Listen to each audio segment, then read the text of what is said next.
watching the 2024 Minor League Cricket Championship presented by Yash Technologies.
First leg of this two-leg battle today, and that is a magnificent shot. The sound of the ball flying up the bat face would have been a sound of resurging confidence to the ranks of Grizzlies. They need some momentum right now.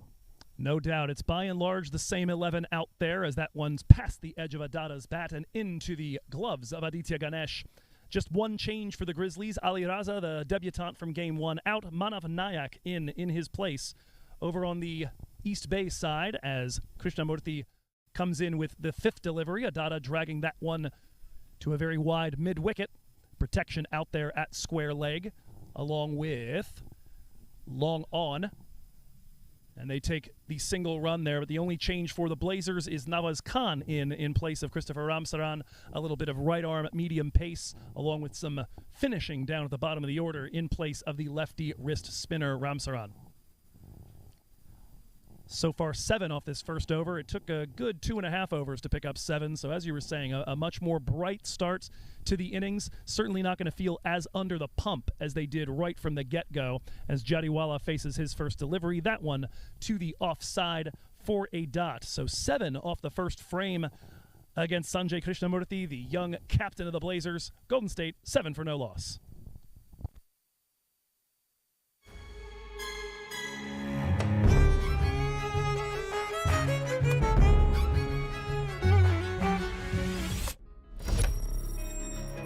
Even the best in the business needs a strategic partner to help them win. Yash Technologies, more than what you think. We can do that later. I'm not really concerned. It's basically the same team as last time. Carmine LaRue is going to start things from the Homestead Avenue end of the ground. Why mess with what worked so very, very well in Game 1? East Bay coming off a 106-run victory that has just about booked them their place in the minor league cricket Super 8s in Dallas 2 weeks from now.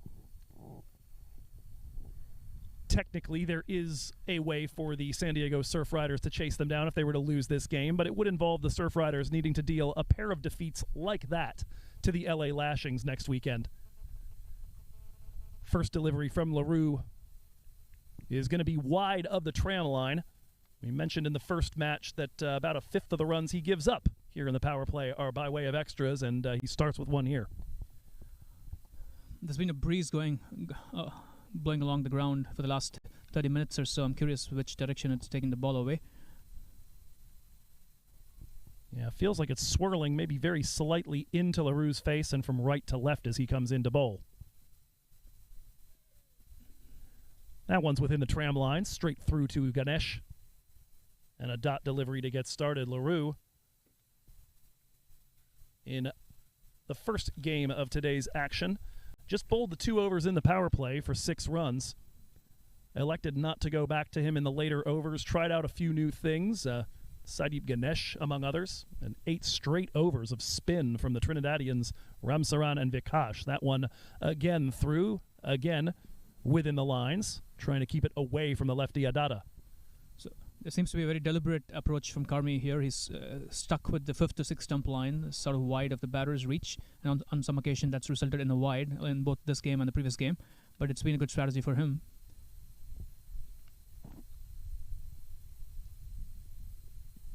That time in on the pads, finger is up. Sundaram Subramanian says, you need to go, young man. Tarun Adada out LBW. And we mentioned in the first game that Adada struggles particularly against lefty pace. Wasn't able to get LaRue away, basically just navigated it and got himself off strike in Game 1. Here he does fall victim. And it's been a contrast for the last couple of balls, though. He was keeping it wide off stump the last couple of balls. This one speared into the middle stump. And Adada going back after a little brief glimpse of his striking ability with that 6th last over. And that will indeed be all for the recent transplant from the St. Louis Americans. He will be replaced, I believe, by the other transplant on this roster and the other lefty in this lineup, the number 33, Kranti Kumar Chintapalli. Kranti was among the better set batsmen. He had the actual, the second highest score for the Grizzlies in that run chase with 16 from 22.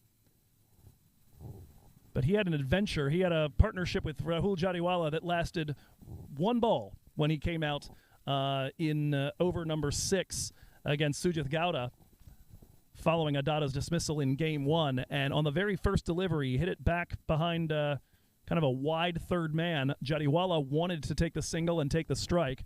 Kranti had no interest in it whatsoever, and both of them wound up at the batter's end. And that was the end of the road for Rahul. Both of these batters would like to put that mishap behind them and focus on the business in hand right now as Carmi runs in the bowl to Kumar. And that one's going to be scraped along the ground at point, and good quick work to his right by Usman Ghani, and we see right away the same level of switched-onness in the field for the East Bay Blazers that we saw in Game 1. That's good cricket all round by the bowler there. He speared in a full and fast ball, and Kumar was up to the task, moving forward and guiding it to the point fieldsman, who was adept in stopping that. That one's going to sneak by Kranti. And good news there, because that is close to the same area, that first ball that was hit by Kranti, as the one that led to Rahul's demise earlier. So this time around, they've had their talk. If nothing else, they were reminded of it by the loud-voiced guy currently at long on. I have been told it carries. And the wind might be helping you.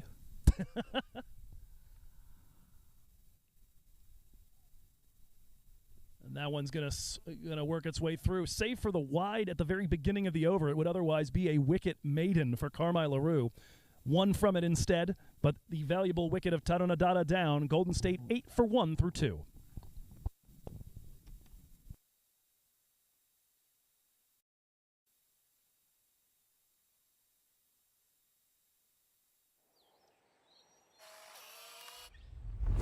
It's an impossible shot.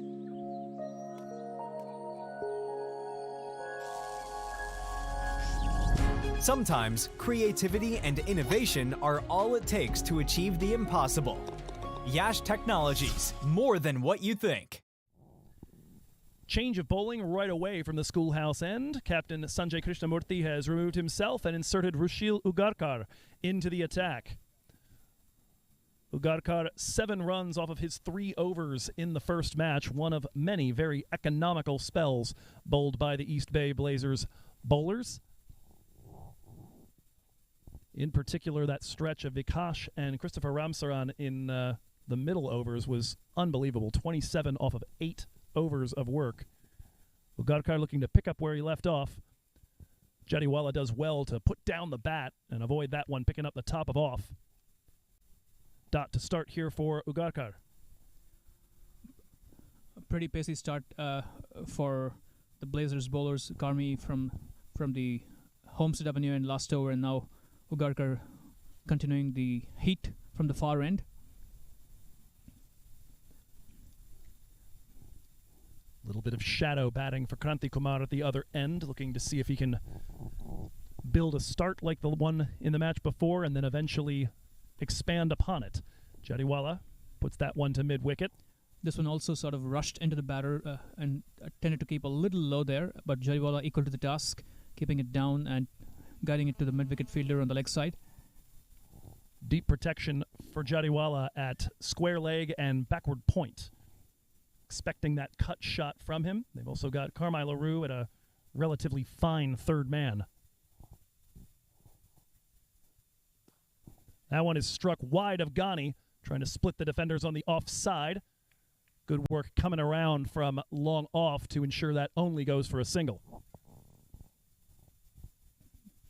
That was a pretty elegant looking drive by Jadiwala there, getting on the front foot and finding the gap in the cover region.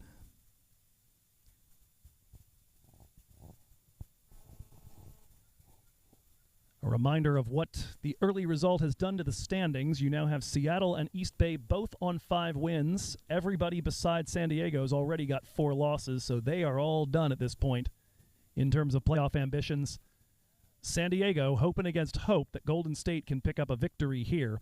Otherwise, they may not get a chance to play for a playoff berth. They need East Bay to stay at 5-3, or for Seattle Thunderbolts to take a pair of defeats on Sunday and Monday. This one stays down, and it stays down so effectively it gets by the gloves of Aditya Ganesh as well. That is going to stop just short of the boundary, so it will be a pair of byes. Again, the lack of bounce there befuddling both the batter and the keeper. The batter might have been even beaten by a little bit of pace as well, but the keeper being tested by the ball bouncing a couple of yards in front of him and not climbing much. A bit of chase for the man at point, going back and fetching that.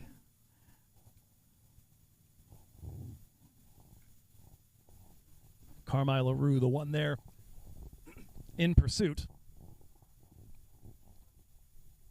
Excuse the throat clear. We've got ourselves a long day of cricket here and a lot of excitement, especially in the first innings of Game 1. Ugarkar brings that one his length a little bit back, rises on the lefty Kumar, run over to the offside for a single. And you said it yourself, Huddy, the express pace coming from both directions right now with Rushil and Karmai. These two took each other on and locked horns down in Texas last year when Ugarkar was a Dallas Mustang. This year may well be the missing piece that helps carry East Bay over the top. They certainly look like a team that could have ambitions of a minor league title this season. Nice edge there, just fine of third man, and Rahul Jadiwala has got himself his first boundary of the day, and he'll close out over number 3 with that boundary. a welcome one. Golden State had a hard time finding them in Game 1. They've got 2 already here. 3 overs gone. 16 for the loss of 1.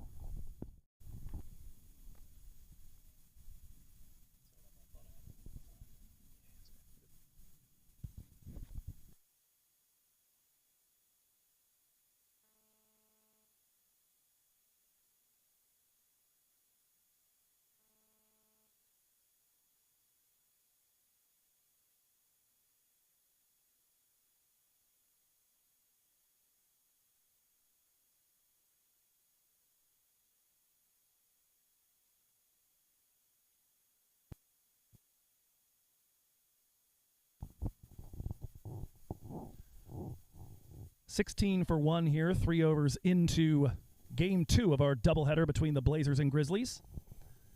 A game that, in case you're wondering, very difficult to search for online unless you include the word cricket. Keep ending up with basketball scores instead. Kranti Kumar, though, having some electrolytes perhaps and water run out to him. Looked like he might be dealing with a bit of a cramp early in this one. Certainly the way he was stretching, you figure something dealing with the hamstrings. It's Jariwala who's on strike right now. Kranti actually, as Carmine LaRue steams in, and it's flinged the lefty batter back behind square leg. Good work coming around, I believe, by Nawaz Khan to chase that down. That'll limit Kumar to just a single here as he looks to take on the tall lefty from Johannesburg. LaRue last season, 11 wickets at 10.4 runs per. Ranked in the top 5 in average strike rate and economy in the West.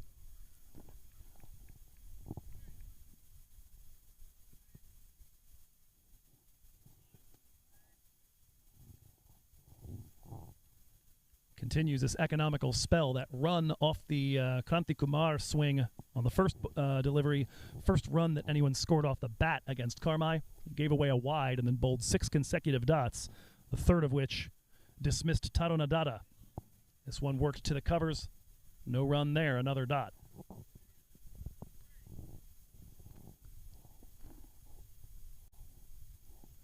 And continue with this protection behind point against Rahul Jariwala. A little bit of a unique spot for a deep man. You figure that's got to be something from the scouting report. Rip and a miss from Jariwala. Turns away in disgust. I think he liked the line and length of that. Felt he should have done a lot better. For a change, he had a little bit of width to swing through, but on that occasion, the ball might have left the bat, so Jariwala could not make any contact on that occasion. Going back to your fielder, that is somewhat of a wideish, deep square leg fielder. Maybe they anticipate a pull shot going in this direction. He's being moved as we speak. Yeah, certainly the intent on that last Jariwala shot looked a bit more down the ground. All the protections behind him at the moment, though. May have gotten a piece of that. No, it is signaled a wide, and it's going to go potentially all the way to the boundary. Indeed, that's going to be 5 wides. Grizzlies would be welcoming all of those 5 wides. They've already gotten an early boundary at 2 plus this 5 wides. A lot more momentum this time compared to the first game in the afternoon. Yeah, runs are runs. You'll take them pretty much any way you can get them at this point. And their run rate is at 6 runs an over for the first time today.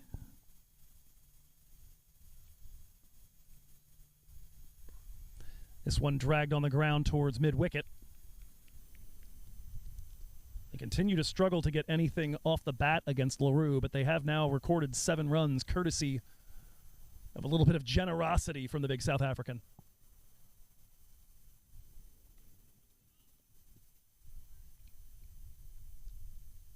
Four inside the circle on the offside against Jariwala. This one's headed our direction, but may stay in the pitch. Oh my goodness, that is a chance for Krishnamurti, and he's not going to be able to hold it. That one was up in a swirling wind. You mentioned it at the beginning of our broadcast here, Huddy. A lot of movement, I would imagine, in the air as Krishnamurti tried to camp under that. That was quite the steepler. Jariwala trying to launch it over long off, but probably hitting it higher on the bat than intended, so that one found a hell of a lot more height than distance. Sanjay trying to track that one, eventually got 2 hands to it, but it bobbled off, and Jariwala managed to get 1 run off of it. And so Jariwala dropped on 5, and that'll end the 4th over. Golden State 23 for 1.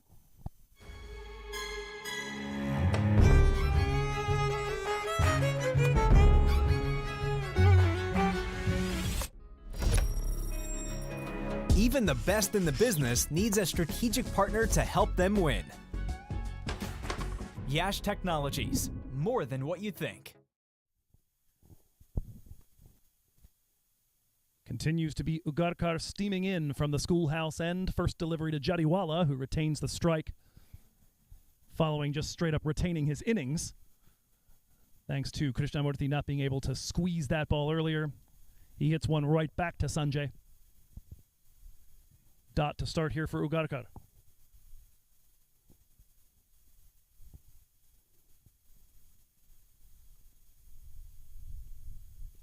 Bit of off pace, the shot thrown early, it's off the pad, and Jariwala is off the park. East Bay don't pay any steeper penalty for the drop in the field. 2 balls later, Rahul Jariwala gone on 6 runs, LBW. Tremendous amount of skill from the bowling unit here. There's been a lot of pace and heat from both Liru and Ugarkar, but there Ugarkar showing off his other facets, taking the pace off that one, which meant Jariwala was into the shot so soon, and this found the pads, and the umpire are judging him to be in front of the stumps. That's a big, big wicket for the Blazers. Grizzlies were looking to take the initiative in the early overs here, but unfortunately Jariwala has to make the long walk back. 6 of 12. Grizzlies at 23 for 2. Yeah, you mentioned just the variations here. It's the same sort of thing that got Adada earlier, except it wasn't a pace variation. That time, it was lulling him to sleep with a series of balls in that 5th, 6th ump line, even one of them wide of the tram line, and then one right in at the pads, and off he went. Here they get a steady diet of high octane aimed at Jariwala, and when they finally take the heat off, goodbye. We've definitely seen a lot of skill on display today. Aside from just pace and spin, there's been a lot of subtle variations from the entire bowling unit of the Blazers all afternoon, and that was just another example. And this time it got the big scalp of Jariwala. For Ugarkar, his first wicket of the afternoon, 13th of the season. He came into play today, tied for 2nd in wickets in minor league. Sahil Garg is a man walking in at number 4. About to face the pace or lack of pace from Ugarkar. Yeah, tough to say which one's deadlier at this point, huh? Takes his measure of the Santa Clara Cricket Club pitch, which has been a little friendlier to batting, at least when East Bay was out there. Blazers seem to have figured out some things they can do to extract the demons. And of course, one of the things you do to extract the demons from the pitch or in the minds of the batting unit of the other side is you put up 190 runs. That certainly did it in Game 1. Ugarkar has Garg chopping on that one, doesn't get a touch to it, and it's a dot to start. Ugarkar bashed that one into the wicket, and that had enough pace and bite on it. Garg couldn't quite get hold of an attempted cut shot there.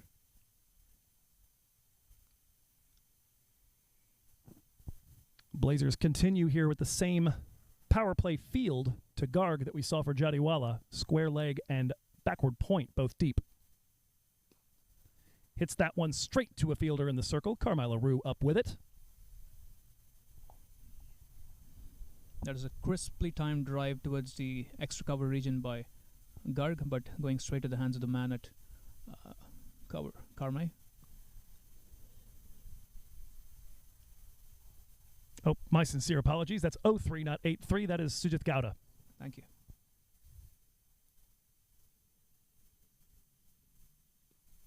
Pace off again, this time run back to third man. There's Carmay. You know, it's funny. From this distance, my first clue was the hat. A single there, one left in this 5th over. Sahil Garg is off the mark with that shot, opening the face of the bat to let it run down to third man, or third man in the ring, rather.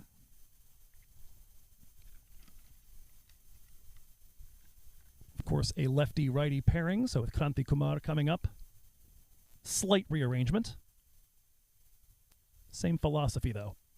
This one back behind point, and, well, there you go. Read the scouting report. That is right where Nawaz Khan is located. Correction, Hamza Tariq is located. And so that'll just be a single instead of anything more. 2 from it. And the wicket of Rahul Jariwala out LBW to Ugarkar. Golden State 25 for 2.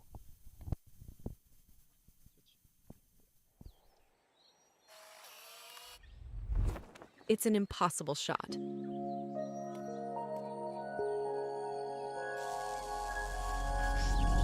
Sometimes creativity and innovation are all it takes to achieve the impossible. Yash Technologies, more than what you think.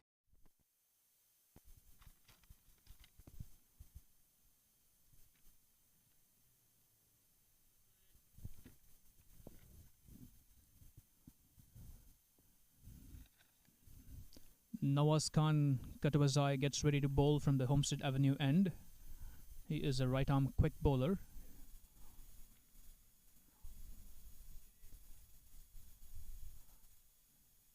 He's going to be bowling right arm over to the handed Kranti Kumar.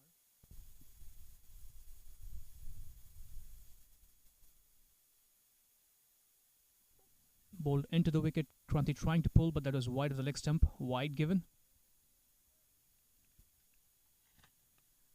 Nawaz Khan is the one change for this second leg, replacing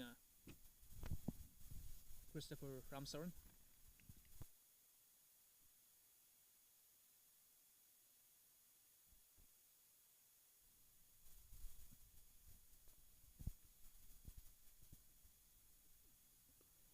Kranti taps it into the offside for a quick single.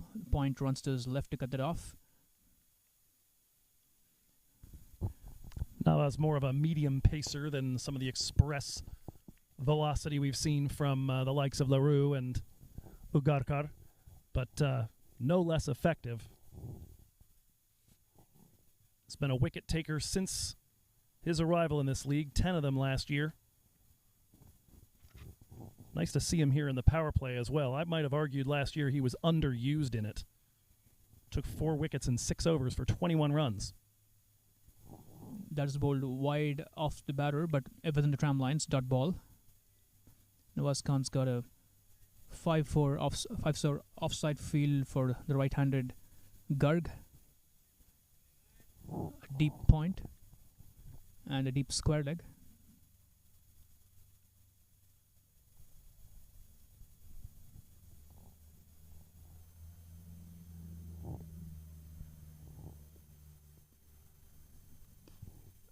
This time bowled into the wicket, the batter trying to go back and try to pull it straight, but mid-on's there to intercept that one. Dot ball again. I was talking with a few folks, among them local coach Rajiv Thadani, during the break between innings and the break again between games, and at least folks happy to see the Santa Clara pitch. Ball seems to be coming onto the bat pretty well for the most part. It does look right now like there's a little bit of a battle going on, though, for Garg with the pitch. There's expertly guided into the vacant wide slip region. Point runs back. The batters have enough time to come back for a quick 2. Good throw. Good cricket all around there. Nawaz Khan bowled is probably around the line of 4th stump, which allowed the batter to open the face and glide it down to 3rd man. Garg moves to 3 with that shot. Now, you'd argue that today the name of the game, by and large, has been trying to cramp the arms. That's gone for both sides, but it's when Golden State's been particularly effective when they had the ball, and certainly it's been what's gotten a number of the batters out here for the Grizzlies when they've been up to bat. This time trying to guide that into the offside again, but this is too tight, and the length was not full enough as well, so he gets beaten on that occasion. Does Garg. Going back to your comment, bowling tight has been a feature all day, but it's even more effective when the bowler's got extra pace. Yeah, no time to make any adjustments to it. It's you can cramp somebody as a spinner, but it is easier when you're hucking it up there at 140 clicks.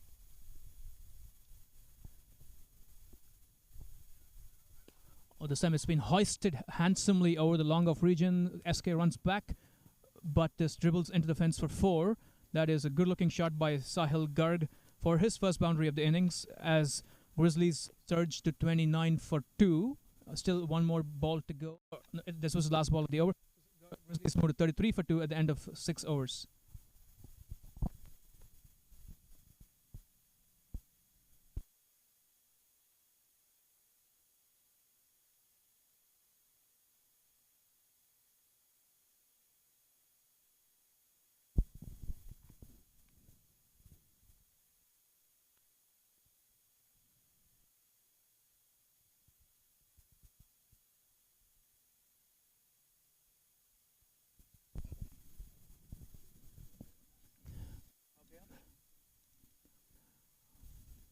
Abhishek Paratkar seems to be warming up at the schoolhouse end. If you recall, in the first game, he had to walk off after a couple of balls because he seemed to have some kind of issue with his hamstring or leg. Good to see him back up and running. He was influential not just with the ball in the first game, although he had to walk off. He was pretty handy with the bat at the death. He came in the last couple of overs and he finished the innings off with a blazing 6 over wide long on. From a Blazers standpoint, they would love to see him fit and running in full tilt. He's bowling left arm over to the left-handed Kumar. Guided towards the third man region, towards the com box at this moment. Yeah, Paradkar, interestingly, you will recall that his departure actually seemed to lead to the loss of those first 2 wickets. They brought in Sujith Gowda to finish his over after 2 balls. And on his very first delivery, lit up the stumps behind Tarunadada. And then moments after that, the mix-up between the wickets to dismiss Jariwala.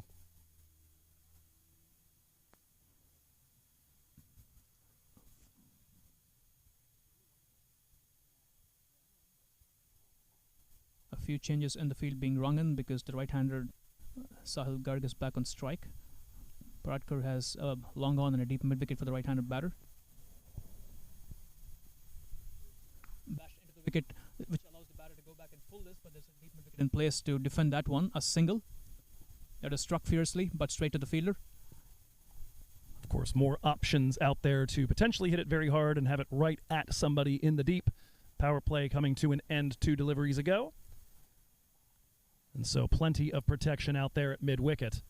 With that, Garg moves to 8. That makes him the leading scorer among his teammates. The actual leading scorer at the moment for the Golden State Grizzlies are extras. 7 wides and 2 byes.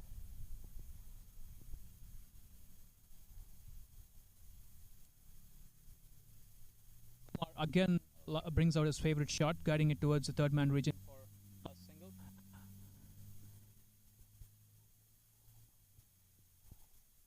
Yeah, Kumar so far very happy to use that as a way to navigate that tight line that we've been discussing this whole way. Certainly. 6 for 2 in the 7th over. Grizzlies have definitely shown a hell of a lot more intent in this dig compared to the first innings in the afternoon.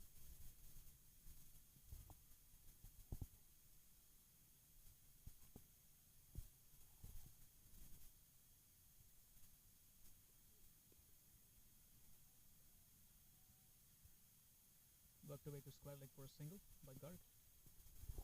And just continuing to keep the till ticking over. That was the big problem they had in that first innings. Kind of caught in, or that first match rather, caught in 2 minds. You've got this massive total to chase. You also don't want to lose a spate of wickets early, and you can kind of get yourself stuck on the crease, afraid to do much of anything that way. There is something of the psychology of cricket, knowing that you, in this moment here, not knowing what it is that you would be quote-unquote chasing or having to go and contend against. Kumar trying to flay this through the offside, but not quite getting a good chunk of it. Cover runs in to cut it off. Dot ball. A grunt of disapproval as that ball came off of his bat. We could hear it from here. Seen that a couple of times. Seems like there have been, we heard it from Jariwala as well, or at least saw the body language of it. Balls that they felt like I should have been able to do something with that. That does make you wonder if the pitch is getting a little bit on the sticky side, if the ball's not coming on quite so easily.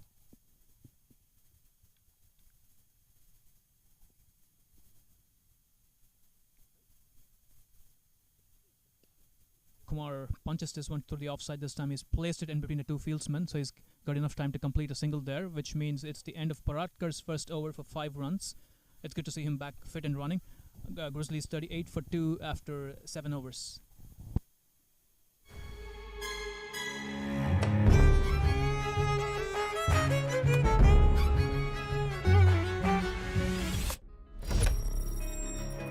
Even the best in the business needs a strategic partner to help them win.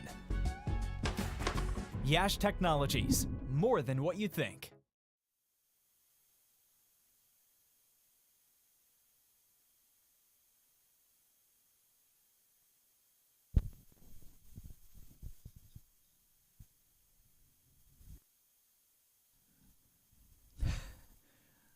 Freeze.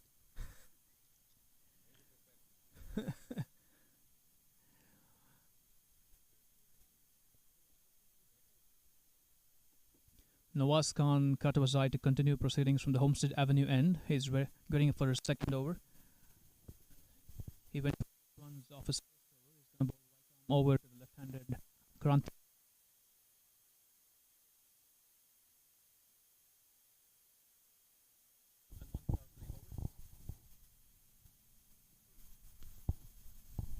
Driven hard by Kumar. Sweeper cover does a beautiful job of getting there, diving in and stopping it. They have enough time to come back for 2 runs. Spectacular effort out there from Saideep Ganesh. Made a lot of ground. Good dive. Particularly good work just keeping his head still even as he is in the midst of that dive. That's what you need to make sure that you get the hand behind it and get enough on it to keep it from trickling over the boundary after you. Almost have to get into more of a glide at the very, very end before you dive as opposed to having your head bouncing around as you sprint. A big swing by Kranti Kumar, but it found more inside edge than the middle of the bat. It trickles down towards fine leg for 1. Fine leg's in the circle. He runs back and cleans it up.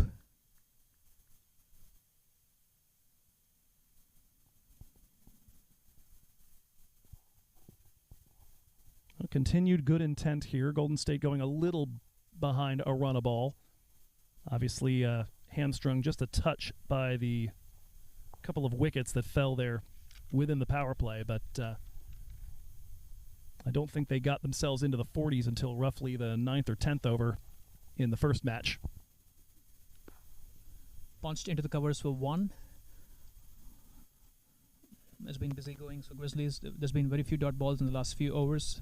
Singles, plenty of singles on view. The occasional 2 or the occasional boundary.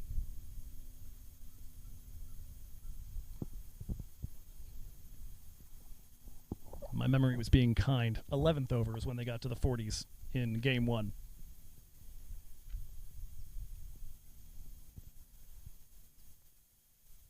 Adjustment in the field. Mid-wicket runs back to the fence, so they have a long on, a deep mid-wicket, and a deep square leg for the left-handed Kumar. As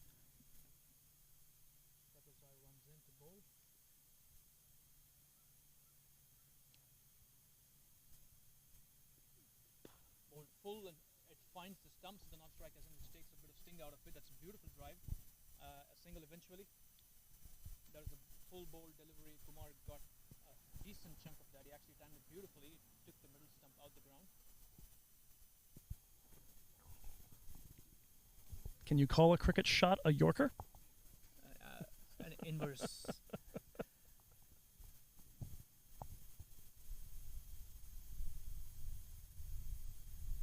This goes to show sometimes luck is just not on your side. Hard to hit a ball much harder than that.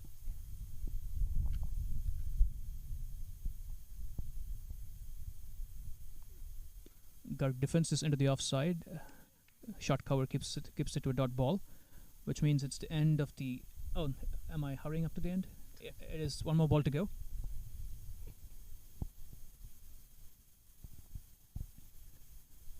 I'm going to take it back. I thought I remembered Nawaz Khan being medium pace. He is humming it in there. And if you need any proof of it beyond, a radar gun, just listen to the sound it's making when it comes off the bat.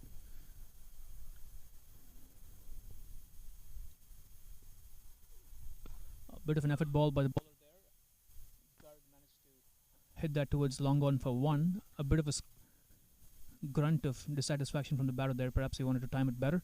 That's the end of the 8th over. Conceding 6 runs of this over. 5 runs, actually 6 runs. Grizzlies finished with 44 for 2.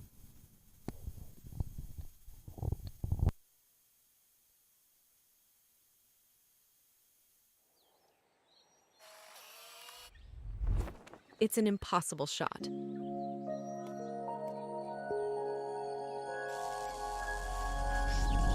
Sometimes creativity and innovation are all it takes to achieve the impossible. Yash Technologies, more than what you think.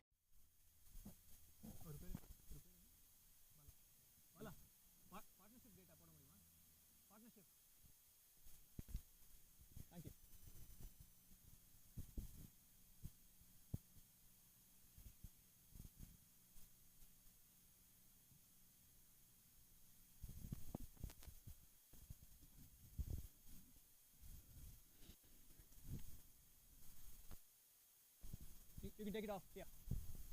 Thank you.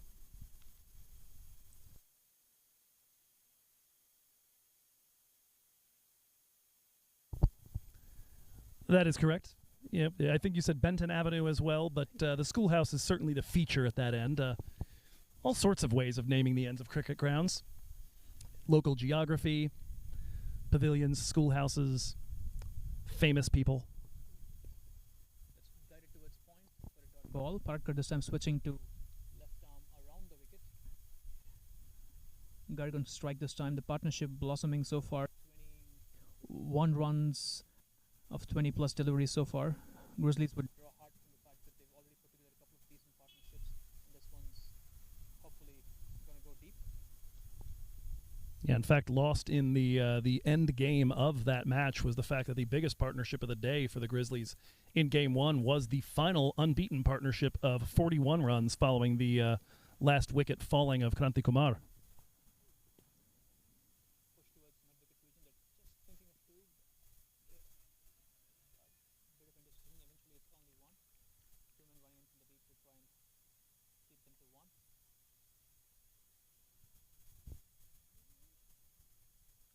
There's nobody in the ring on the leg side, which means there's always a single in offer. And at that point, it becomes a question of whether you want to take it or endeavor to pick up more. And the evidence so far, Grizzlies have been looking for the more option. They've been showing a lot of positive intent both in their running and their striking this innings.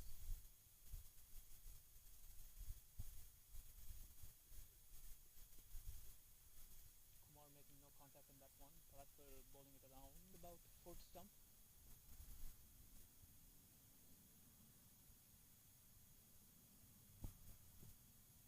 Do have to wonder in that case, though, which thing would be playing into the Blazers' hands? Would it be, turning that down and saying, no, we're not going to take what you're giving us, or taking as much as they'll give until they're forced to change their strategy? Questions to be asked here as you're building an innings. This one being directed towards the square leg region has been placed to perfection. That's sort of a finish square leg. This one was guided by Kranti Kumar right into his hands, although along the ground, so he got a single. Yeah, the field placement and the general attentiveness of Sanjay Krishnamurthy's side has really impressed today. Again bowling into the wicket, this time shaping up for a pull, finding an inner edge, going back to the keeper, dot ball. It didn't seem to be particularly pace off, but mistimed for certain by Sahil Garg. Threw that shot very early. Radkar's been mixing his lengths up. He's sort of taken the short ball option on occasion, and sometimes he's been full as well. He's got players for the full shot. He's got a couple of fielders in the deep. Sort of 2 guys clustered together in the deep mid-wicket region.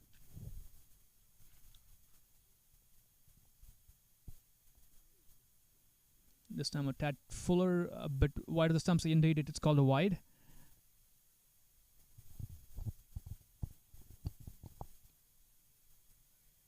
And does look like the decision to go out that wide, though, surprised Sahil Garg. He was beginning to back off and expose his stumps, maybe to create some room and try to access the onside. And next thing you know, it's way out there. Can't even reach it with the bat. Thought he knew something that it turned out he did not.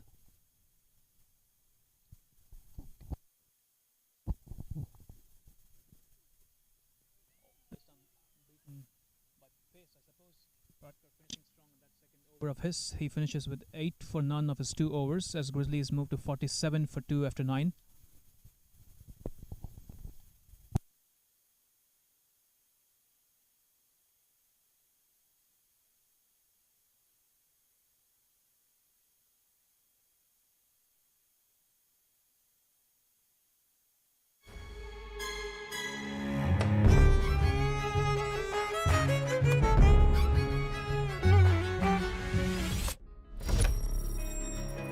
Even the best in the business needs a strategic partner to help them win.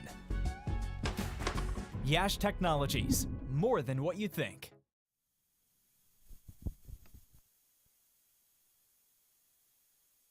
Sanjay Krishnamurthy comes back into the attack. He had opened the proceedings from the far end. Now he's back at the Homestead Avenue end to bowl the 10th over. It'll makes it very easy to track how many overs everybody has left at this point. This will be his second. Everybody else that has come out there has also bowled 2, Ugarkar, Paradkar, LaRue, and Khan. This has been smashed over the bowler's head despite long on giving chase. That is a comfortable boundary. Kranti Kumar is finding his range there. Beautiful sound off the bat and beautiful placement. He would love this result over the last time he drove back towards the bowler's stumps.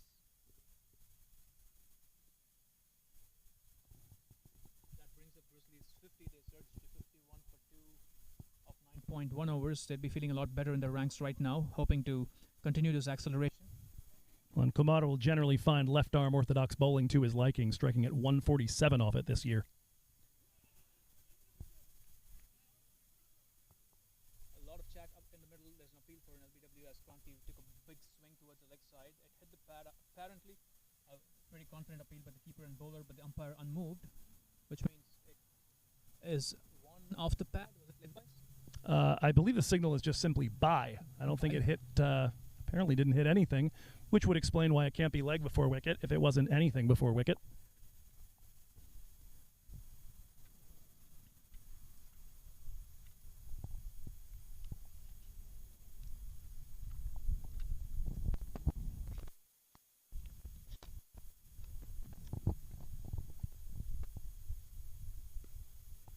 Garg rocks back and cuts that through the cover region for 1. That was pulled just a tad shorter by Sanjay.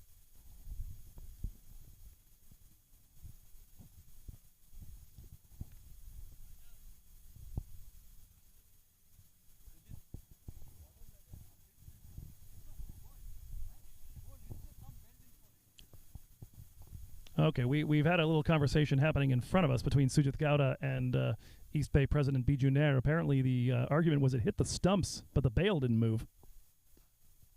Kranti Kumar advances down the track and pushes this towards long on for a walked single. Reminds me of Arjuna Rantunga from the good old 1990s, who used to walk his runs. Got to conserve your energy on a hot day. Especially in a doubleheader like this. For sure in a doubleheader.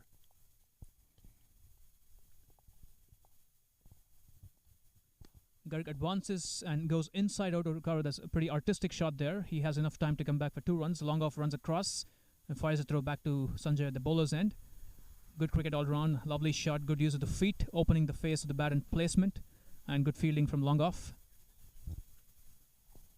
That was really quite something. Just the balance to pull that off. I'm relatively sure if I even attempted that, I would be flat on my face afterwards. That's why I have the microphone instead. Again advancing, this time a little straighter. This time it's only 1.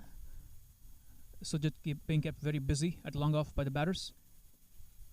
That is the end of the 10th over and Grizzlies 56 for 2.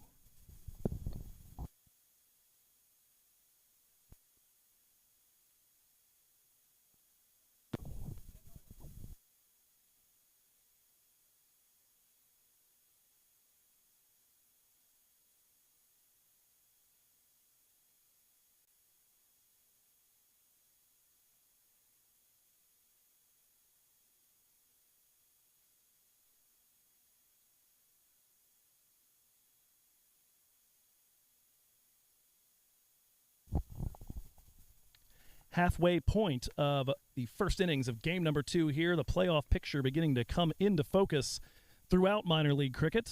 We mentioned at the start here the Western Division by and large settled at this point. San Diego Surfriders still have a chance at 3-3, particularly if the East Bay Blazers lose here in our second game of the double dip. But Seattle in very good shape to potentially win themselves a division title if they can sweep L.A.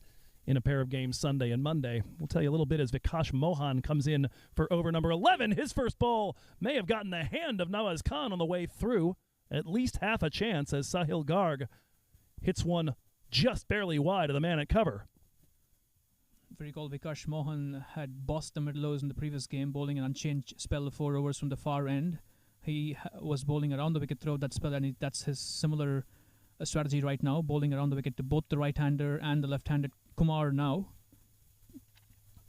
Yeah, no particular kind of batter that Vikash prefers. His economy, his strike rate, all very similar, regardless of which side of the wicket you're standing at.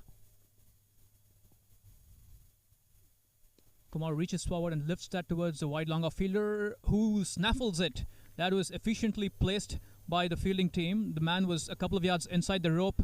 He had to run to his right for perhaps a few yards, and he snaffled it. Good all-round cricket by the Blazers bowling and fielding unit, and Vikash Mohan strikes on immediate arrival. Second ball, rather. And Kumar... It is Usman Ghani out there at third man, making sure, long on,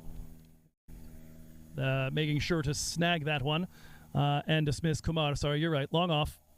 Couple of neurons misfiring there for a moment.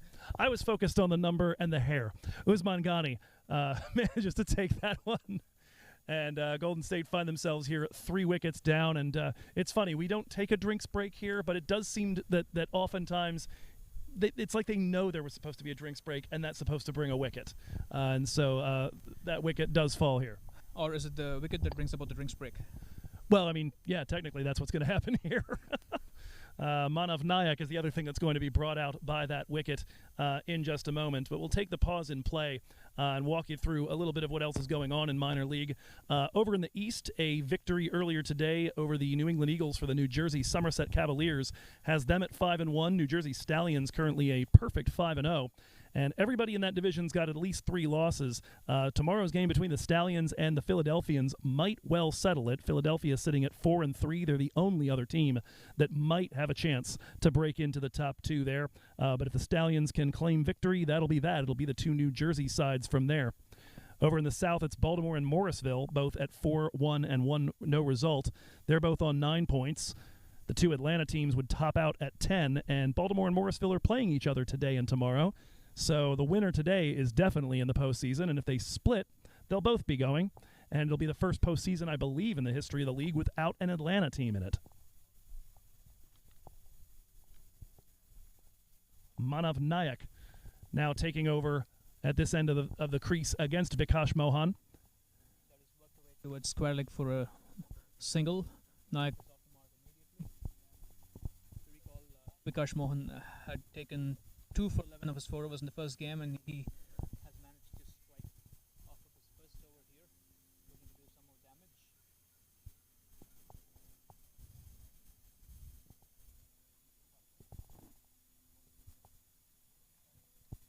As we said, most of the drama sucked out of this Western Division by that win in Game 1 as Mohan picks up a dot ball here. But all drama for the East Bay Blazers would be set aside if they can claim victory here. And Vikash Mohan, somebody looking to put a stranglehold on the run rate and make this a very chaseable total.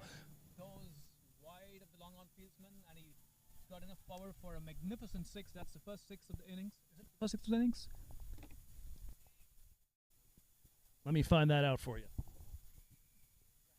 That was tossed within his arc, Garg going a little low and finding enough power and strength to heave that. And he also placed that wide enough off the long-on fieldsman, who was in business a couple of balls ago against Kumar. So I believe you forgot about that early signal of intent that we saw from Taro Nadada before he went, but that accounted for all but one of his runs. Garg looking for another one, drags us to mid-wicket, doesn't quite get all of it. And that'll be the last ball of the over. So Mohan not as as economical as last time, but every bit as lethal. Takes another wicket, gives up 9. Golden State 66 for 3.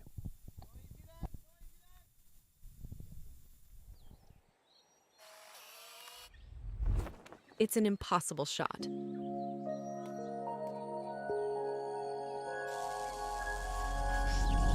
Sometimes creativity and innovation are all it takes to achieve the impossible. Yash Technologies, more than what you think.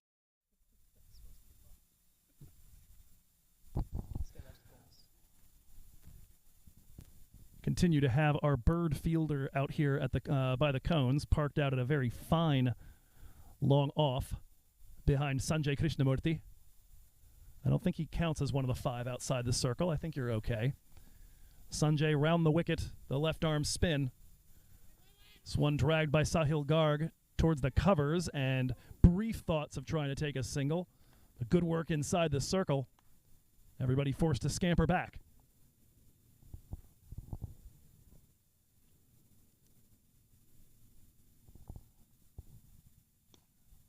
This one pushed to the onside, lots of space over there, a long run in from the boundary, and Garg will look to take a second. Throw is down to the wicketkeeper's end and not in time for Aditya Ganesh to do anything with it.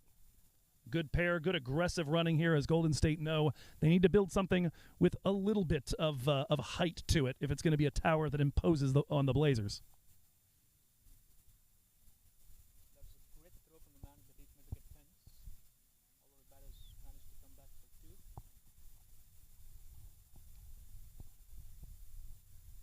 Using his feet, scuffling down the pitch and making a little bit of room. Sahil Garg with a single to the man at long on.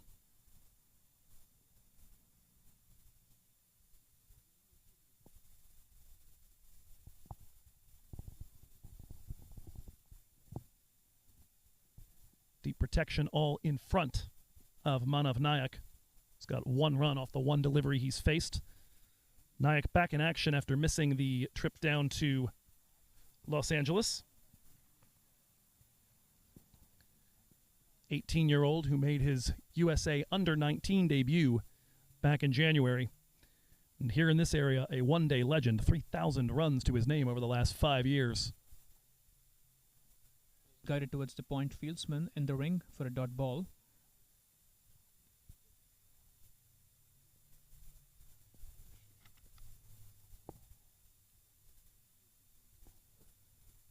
Drawn forward, this time batted back to the short cover fieldsman. Dot ball again. A rare consecutive dot ball occasion here. Oh, that's all for Krishna, for Manav Nayak. You just like calling the wickets. Sanjay Krishnamurti has struck. He's been economical all day, has not picked up a wicket up until just now. He dismisses Manav Nayak with just 1 run from 4. And that was a picture-perfect wicket. It actually found only the middle stump. The middle stump knocked out the ground. Umpire having to do some construction work there, putting the stumps back.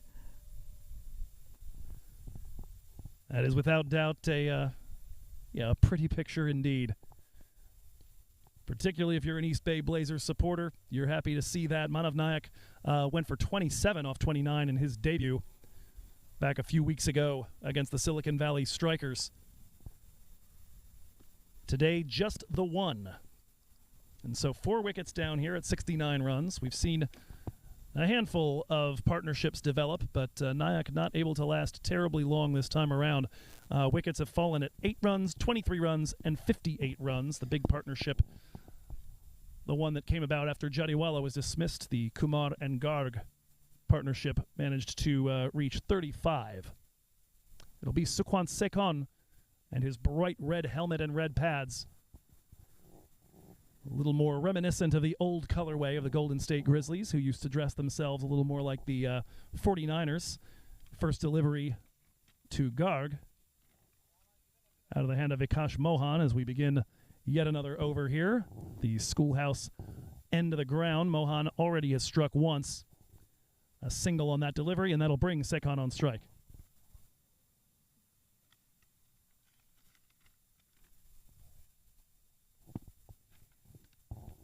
Sekon, in fact, had the same line that Manav Nayak just left with, 1 off 4 in game 1 before he was caught by Usman Ghani off the bowling of Ramsaran. Tries to drag that one back behind square leg to the fine leg fielder there, Rashilu Garkar. Easily claimed. Another dot delivery here as Sekon tries to get himself off the mark.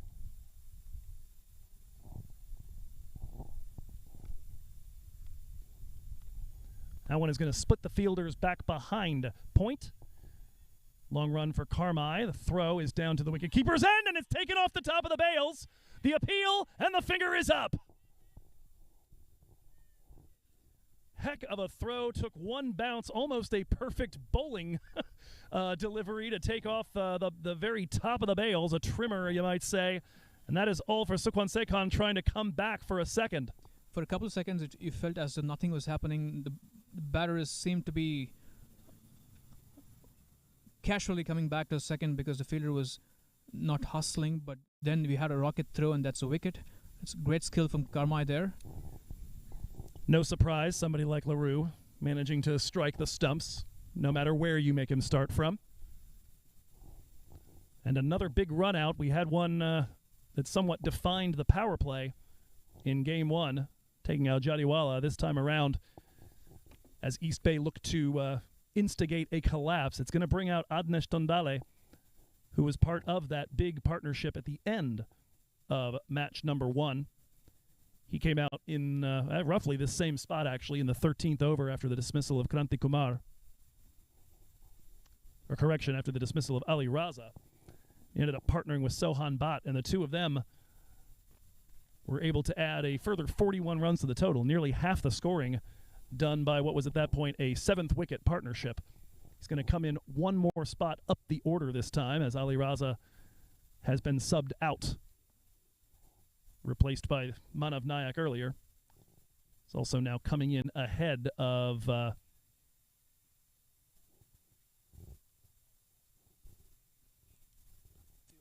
in the field for the new batter. There's 5 on the leg side to the right.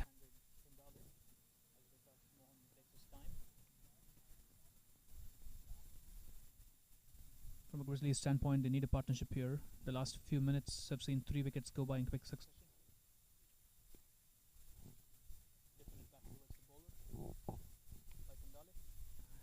And Vikash continues to be a difference maker. You would have had an argument for him and Ramsaran almost sharing man of the match had it not been for the pyrotechnics and eventual economical bowling of Sanjay Krishnamurthy.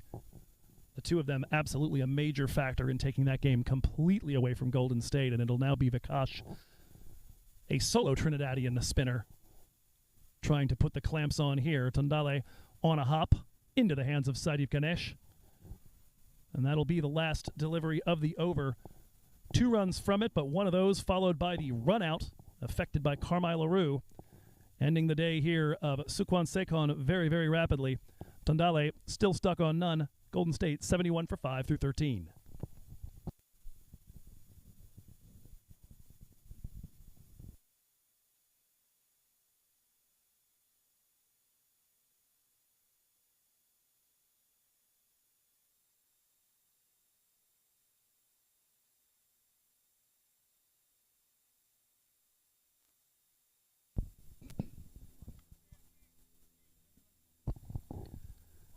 The captain is going to bowl himself out here from the Homestead Avenue end. Sanjay Krishnamurthy, his 4th over of action. He's taken a bit more tap in this match than he did in the first one. Gave up just 12 runs, 6 of those coming in his final over of work. So far today, 19 off 19, and the 1 wicket on the last delivery of his 3rd over. That one swept back very, very fine on the leg side. Fascinating little slap shot there from... It's actually called a wide by the umpire, so eventually... Oh, no contact whatsoever on it, apparently, then. Okay, well, Garg won't be happy about that. He's going to lose out on a run, but... Certainly down the leg side, no doubt about that, but thought he got something on that. Instead, 2 wides. Nah, Garg's a team guy. He'll be happy about it. It's an extra run. And his team gets an extra ball. All good things.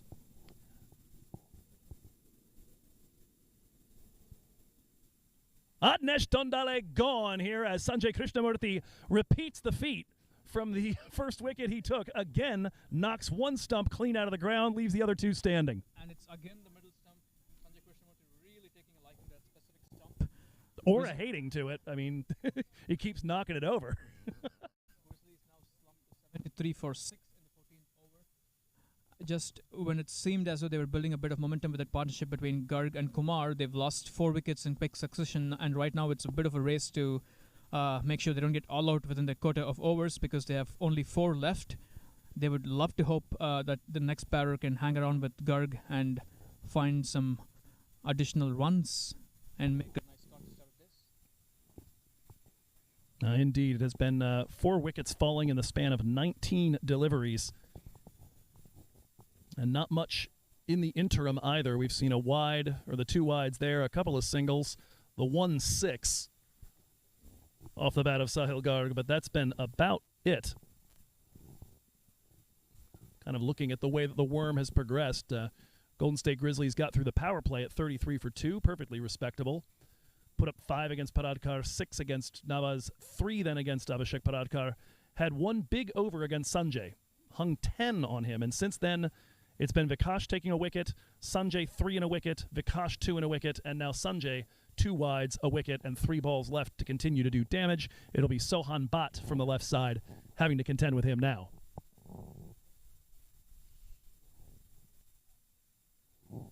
Two sterling bowling performances so far from the East Bay Blazers. The only thing that would have concerned them about the first match was that they didn't really put their foot on the neck of the Golden State Grizzlies and finish it off. They had them 6 wickets down a little bit earlier than this in that match and did not take another wicket from that point forward. This time defended right back to Sanjay as Sohan looks to get his eye in.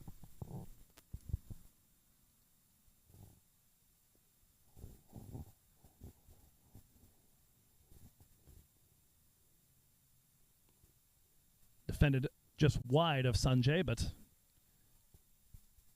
the fielder on the inner circle, Sadeep Ganesh, too close.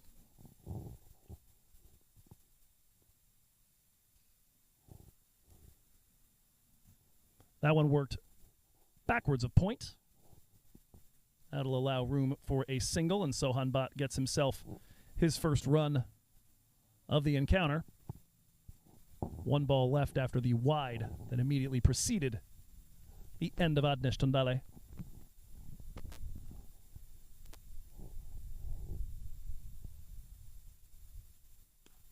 Rocking back onto his back foot, putting it into the offside. They'll run the quick single. Vikash Mohan's throw offline, and Sahil Garg continues to mount up runs. 29 off 30 for him. He's got very nearly half of what Golden State have put up on the board so far. 75 for 6, 6 overs to go.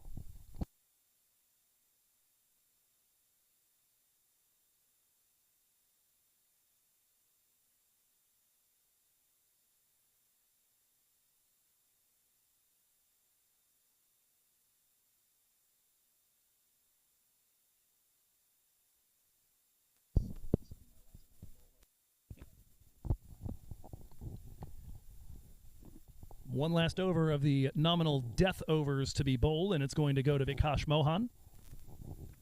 Taking this from the schoolhouse end, Sahil Garg on strike.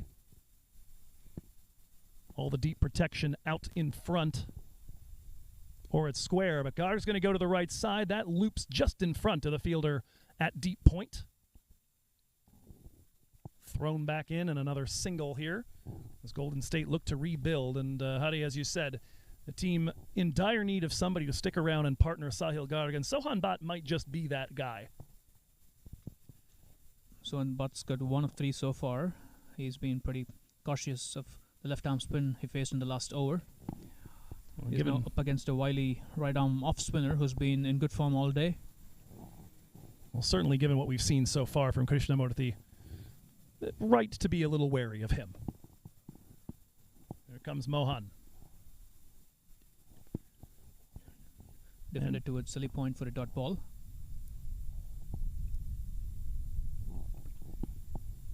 Sohan in game 1, 14 off 23, hung around while Tondale racked up the runs. in that last partnership that went for 41. That one, a little bit more pace on it from Vikash. Hit right back past his dive. Sohan will take a single.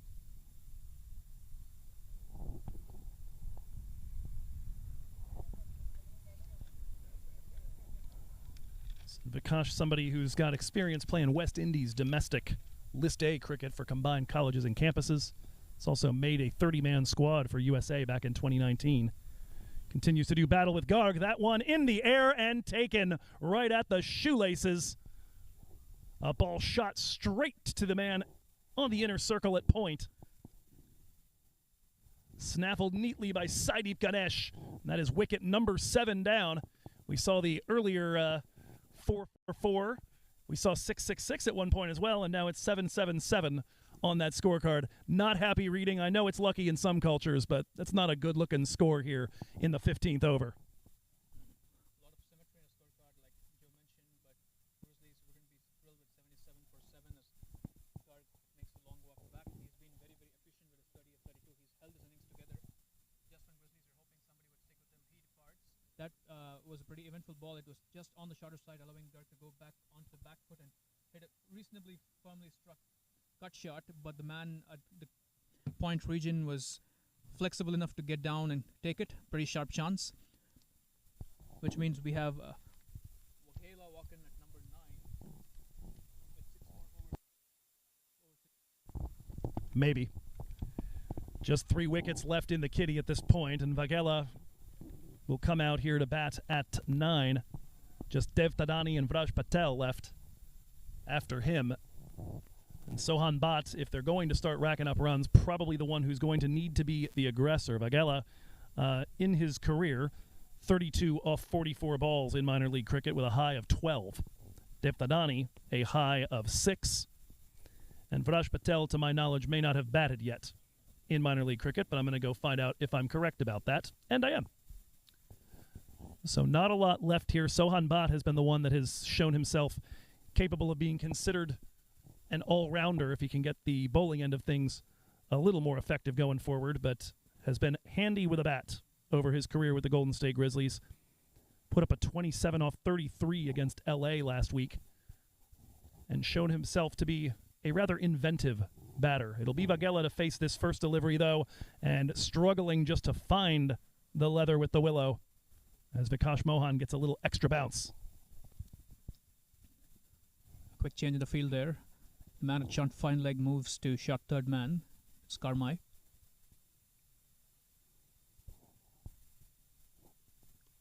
It's pounded into the ground just forward of point.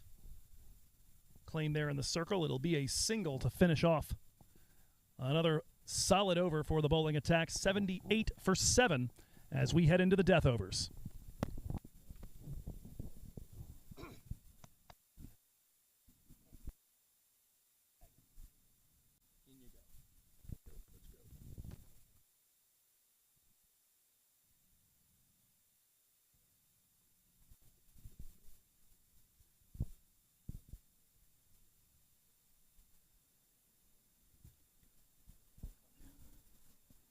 Karmai Leroux is on from the Homestead Avenue end for the 16th over. He's got figures of 8 for 1 from his 2 overs so far. In the first game, he bowled exactly 2 overs. He had 8 for none. This time, he's already got a wicket on the board. He would love to open up the tail with more strikes right now. He is bowling left arm over to the left-handed opposition skipper, Vaghela. Taking his warm-up tosses right there. You wonder... that one was spiked into the ground. Was that a sign of things to come? Is he going to provide a little bit of chin music to Vatsal and Sohan here, the 2 young left-handed spinners, lefty batters? Vaghela on his tiptoes runs that to the man at point.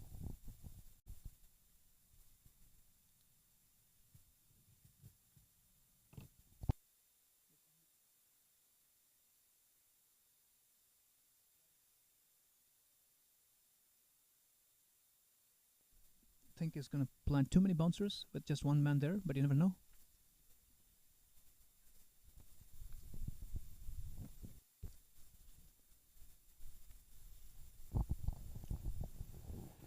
Carmi adjusting his field.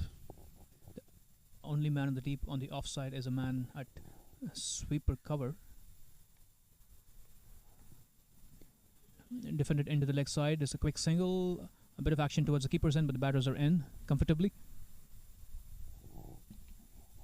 Again, that attentiveness in the field. East Bay have not wavered one bit, even when they were bowling the last handful of balls of a 100-run victory. Even here, as they've got Golden State on the ropes, wanting to put that final blow in and finish them off.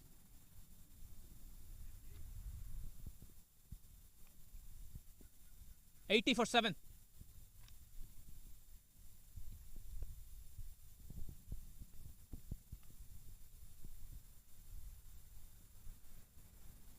This time it is banged into the wicket. Wagela trying a pull shot, making no contact, and looking at the umpire for any signal. Was there an acknowledgement of height by the leg side umpire? Not that I saw myself. There it is, though. Looks like a consultation, and finally the signal coming from Mr. Subramanian. So that was the bouncer we were talking about earlier. Now there's a fine leg back in the fence as well. So there's 2 men in the deep for the pull shot. That's the way you fuck somebody. You show them one field, they think they know what's coming, and then you hum it right at their chin. This time defended watchfully. Back to the bowler. Dot ball again. It's the real benefit of having the kind of pace that LaRue has. You can go ahead and put in that bouncer, and if you're not expecting that to come, there is no defense against it. If he gets it right, you're just hoping it's not actually going to hit you with the grill.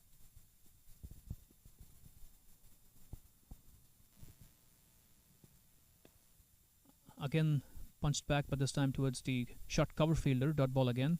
Carmi bowling a tight line this time. Allied to his pace.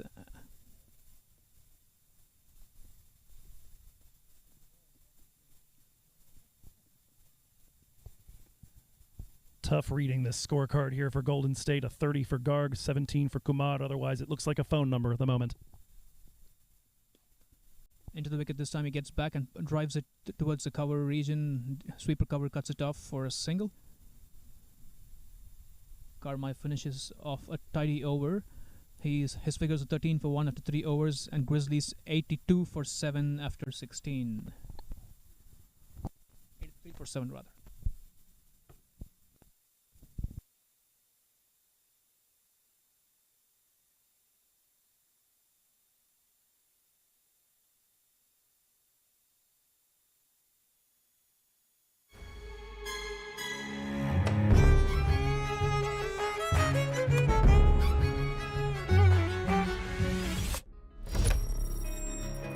Even the best in the business needs a strategic partner to help them win. Yash Technologies, more than what you think.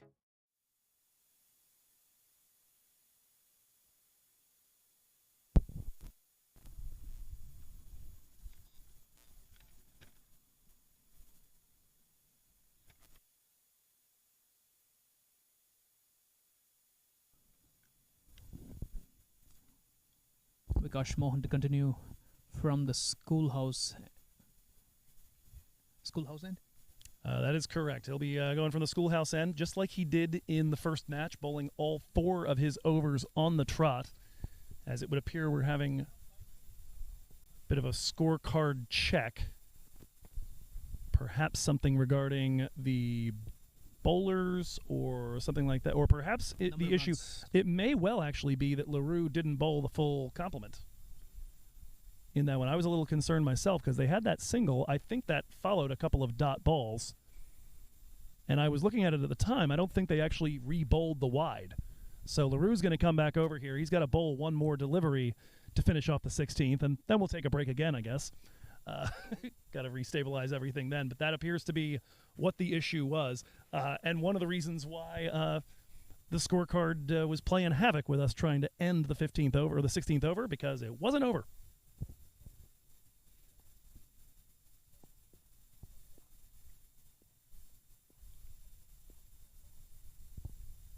Sohan Bhatt beckoning. Loud appeal for leg before. They complete a run. We're looking at the umpire. No signal. It's off the bat, which means this is the official end of the over. Leroux 13 for 1 after his 3 overs, and Grizzlies 83 for 7 after 16 overs.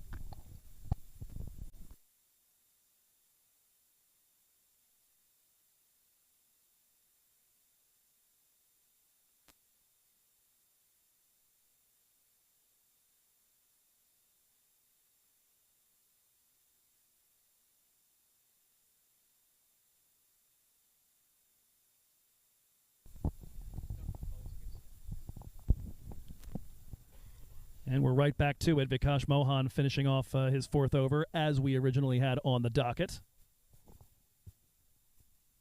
Couple of loud weight calls there as Vaghela guides it to the point. Fieldsman got ball.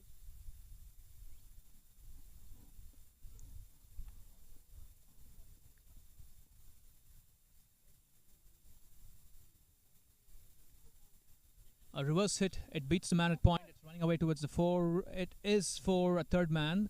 A rare glimpse of a reverse hit. I think Vaghela might have played the same shot in the first game as well, maybe once.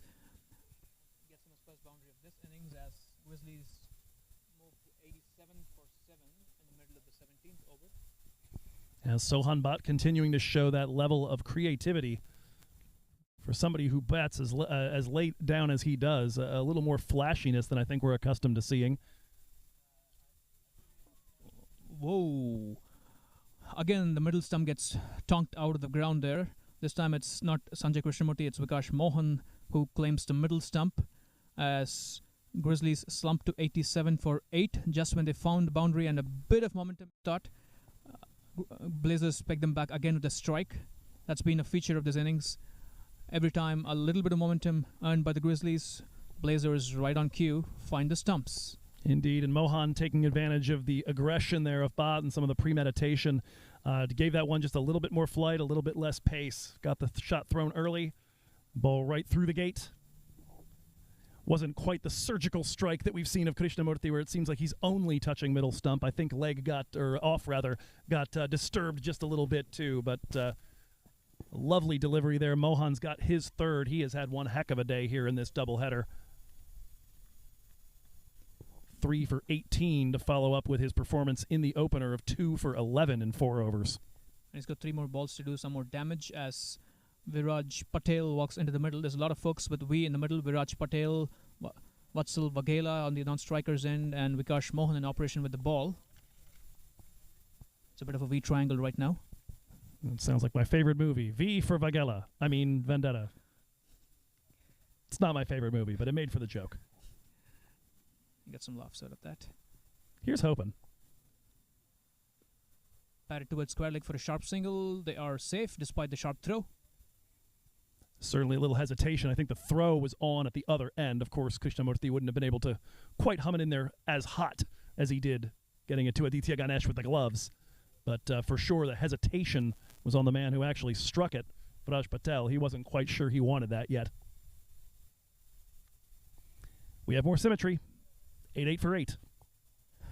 It's been a remarkable day for the symmetry numbers.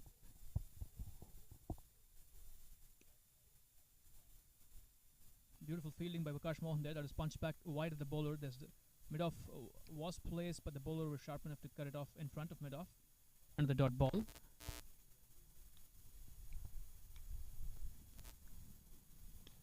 This time driven back to the bowler. No drama. That's the end of Vikash Mohan's super tidy spell. 19 for 3 of 4 overs to back up his first game 2-wicket haul, which means Grizzlies 88 for 8 after 17 overs.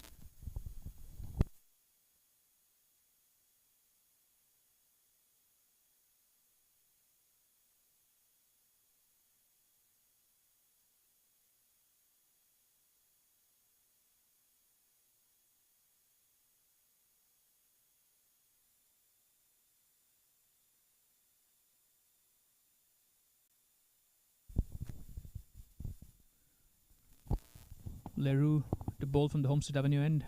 He's shaping up for his 4th and last over. Can he polish off these last 2 wickets in this over?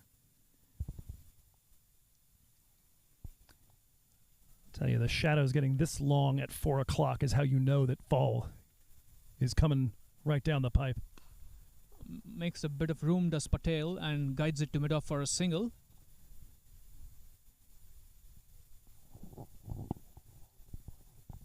So between that and the breeze and the fact that we haven't really gotten much over about 73 degrees here, it really does suddenly feel very autumnal. My understanding is it's not like this elsewhere in the Bay Area today.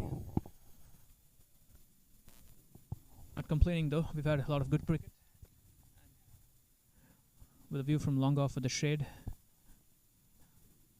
Yep, good tree cover here at Santa Clara. Lovely place to watch a game. Come on down sometime, folks. A big swing, it finds a bit of the inside edge, flies towards deep fine leg for one. Quite a few singles in the last couple of overs, despite the wicket. In fact, if you don't already have plans for next Saturday, it is unfortunately not going to have a whole heck of a lot of meaning in terms of the minor league cricket standings, but we do have one last Bay Area game here in the Western Division, Silicon Valley Golden State, coming up on Saturday at 10:30 in the morning here at Santa Clara next week. That is slammed into the pitch by LaRue, climbing on the batter, kitchen sink at it, eventually getting a single to third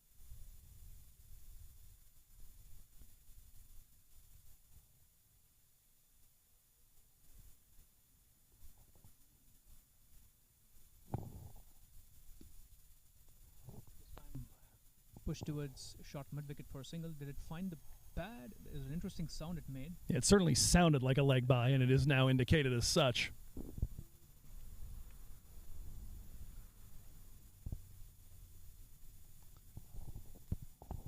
LaRue, another lovely spell this time around, striking in the power play to remove Taro Nadada. Also struck with a run out. Again, Patel making some room, this time heading it towards the short cover fielder, dot ball. And continues to keep it very tight here. 1 for 16 with just one delivery left in his spell.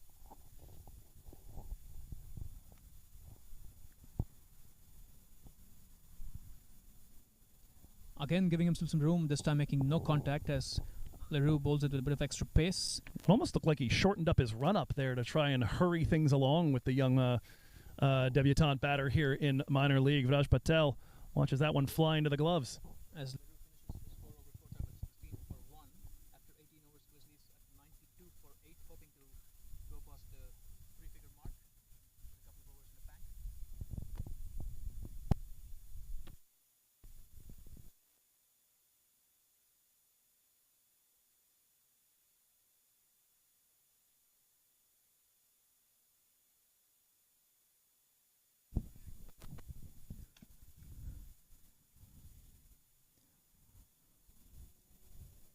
More pace on offer as Rushil Ogarkar gets ready to bowl from the schoolhouse end.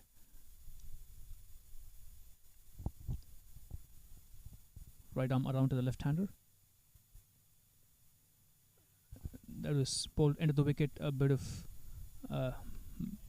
attempted shot from Magela, not making convincing contact there. Well, pretty much everybody has been struggling to try to square up Rushil Ogarkar today. 1 for 8 so far with 15 deliveries, and bowled 18 balls in the opening game. Gave up just 7 runs. Didn't strike, which is a little unusual for him coming into the weekend leading minor league cricket in wickets.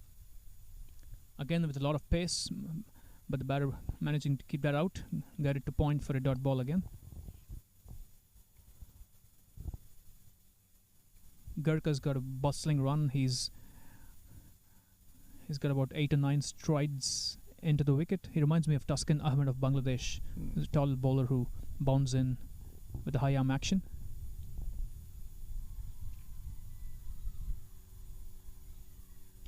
This time punched with a lot more conviction. There's a bit of a play with the strikers in for run out, but that's an overthrow. The man at fine leg cleaning up as Wagela comes back for 2. Yeah, one of the few times we haven't seen the same switched onness. Nawaz Khan all the way back there in the deep hadn't yet made a move in the backup department when that ball was hit into the covers.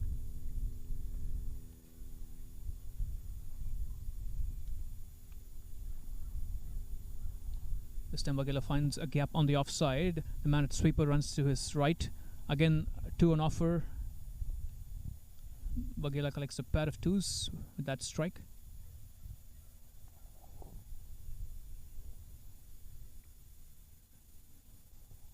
It's 96 for 8 right now with 2 more balls to go in this over. Are we going to be treated to a 99 for 9 in a couple of seconds? Is the big question here. I feel like the guy in Close Encounters of the Third Kind. This means something. Oh, we've got the 9th wicket. It's certainly in play now.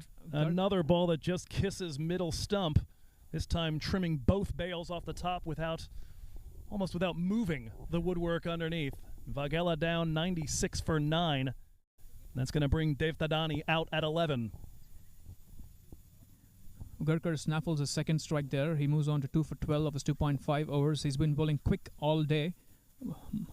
Well-deserved reward, finding the stumps on that occasion. Can Grizzlies keep out these 7 balls and find some more runs to go past 100? Or are we at least going to see another tale of symmetry? I mean, it's at least a palindrome right now. It's a palindrome in multiple dimensions, I think, with 969.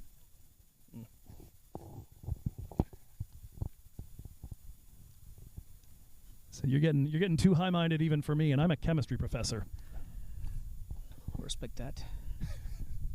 Here's Dev Thadani in at 11. Big appeal there because it hit the pads, but sliding down the leg side.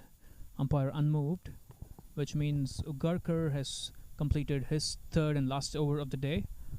Finishes with 2 for 12.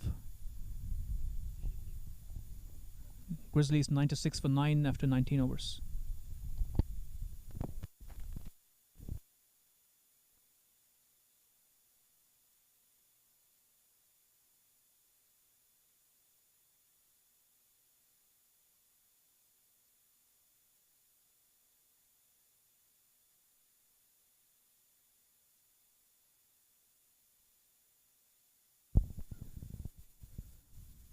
Abhishek Paratkar to bowl the 20th over from the Homestead Avenue end.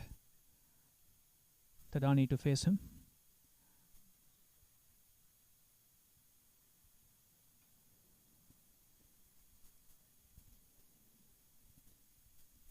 He's got a long off and a sweeper and the offside in the deep.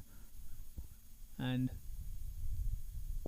a deep mid wicket and possibly a wide long on in play as well on the leg side. Yeah, it's tough to tell. There's a tree in the way.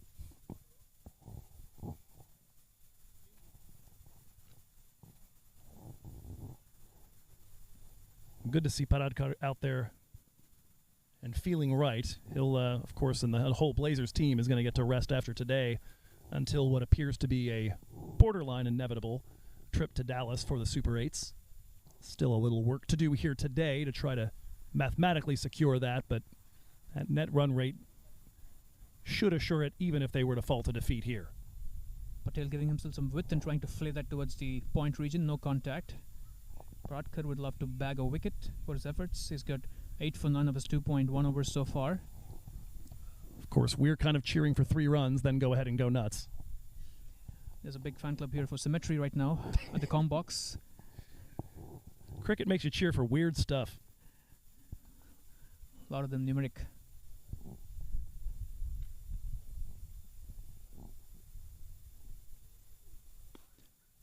Boshed into the leg side, sort of a pull. Long on runs in to keep it to 1. 97 for 9 as we inch closer towards that famed 99 mark.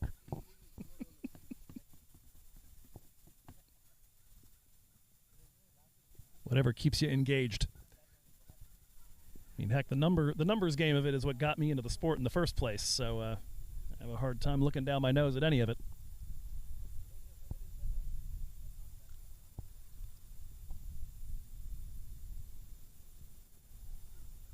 Oh, Paradkar's cleaned Thadani up and he's cleaned the possibility of a 99 for 9 as well. But Paradkar got his first wicket of the day, much earned. 2.39 for 1 is his final figures as Grizzlies subside for 97 all out of 19.3 overs. It's been a pretty eventful innings. They had a couple of useful partnerships in the middle, but eventually a lot of regular strikes by the pacers and the spinners, keeping them to less than 100 as we head to the inning switch. As we take a look here in a moment at the batting card, it is hard reading for the men in blue and yellow. Just two decent-sized scores. Sahil Garg authoring the 30 off 32. 1-4 and 1-6 for him before Vikash Mohan managed to take his wicket, caught in the deep by Saideep Ganesh. 17 off 21 for Kranti Kumar, the next leading scorer, and after that is extras at 15. It's otherwise a sort of phone number looking reading, 761-108840, call for a bad time. That is what gets them to 97 total runs. As we take a look at the players that were responsible for keeping that under control, a look at the East Bay Blazers bowling card here in just a moment, headlined by the 3 for 19 from Vikash Mohan. Yet again, held things down in the middle overs and even bowled one at the death from the schoolhouse end. Takes those 3 for 19. Sanjay Krishnamurthy, a little less economical, but this time around responsible for taking a pair of wickets as well. Ugarkar, 2 for 12 in 3 overs. He continues to do just about everything you'd like. Take the wickets, keep the score manageable, and of course grabs a few there at the close. Otherwise, Paradkar 1 for 9 as he returned from an apparent injury in the first game. Carmine LaRue struck early to remove Tarun Adada right after Golden State seemed to have launched a signal of intent at the beginning of the innings. But as you said, Hadi, just right from the get-go, difficult to sustain anything when you're losing wickets at those regular intervals. And you can see there in the fall of wickets, right around that third one falling at 58, they start coming fast and furious. So that will do it for us here in the first innings. The target is set. East Bay 98 runs away from a playoff berth and a ticket to Dallas. We'll join you again here in about 15 minutes to bring you that chase. Blazers looking to finish things off in style.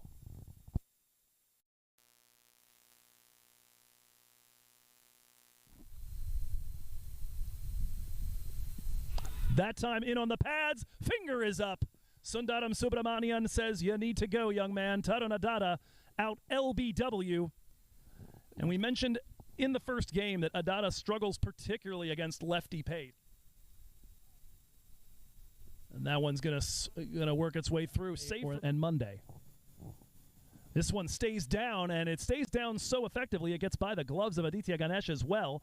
That is going to stop just short of the boundary, so it will be a pair of byes. Nice edge there, just fine of third man, and Rahul Jariwala has got himself his first boundary of the day, and he'll close out over number 3 with that boundary. A welcome one. Golden State's behind him at the moment, though. May have gotten a piece of that. No, it is signaled a wide, and it's going to go potentially all the way to the boundary. Offside against Jariwala. This one's headed our direction, but may stay in the pitch. Oh, my goodness, that is a chance for Krishnamurthy, and he's not going to be able to hold it. Bit of off pace. The shot thrown early. It's off the pad, and Jariwala is off the park. East Bay don't pay any steeper. Oh, this time it's been hoisted handsomely over the long-off region. SK runs back, but this dribbles into the fence for 4. Out there has also bowled 2, Ugarkar, Paradkar, LaRue, and Khan. This has been smashed over the bowler's head despite long on getting chased. That is a comfortable boundary. Kranti Kumar is finding his range there. Beautiful sound off the bat and beautiful placement. Kumar reaches forward and lifts that towards the wide long-off fielder, who snaffles it. That was efficiently placed by the fielding team. The man was a couple of yards inside the rope.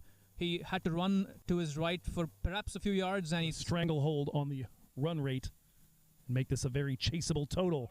Goes wide of the long-on fieldsman, and he's got enough power for a magnificent 6. That's the first 6 of the innings.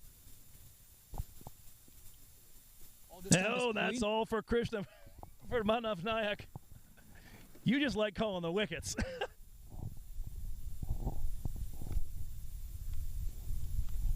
That one is going to split the fielders back behind point. Long run for Carmi. The throw is down to the wicketkeeper's end, and it's taken off the top of the bails. The appeal, and the finger is up.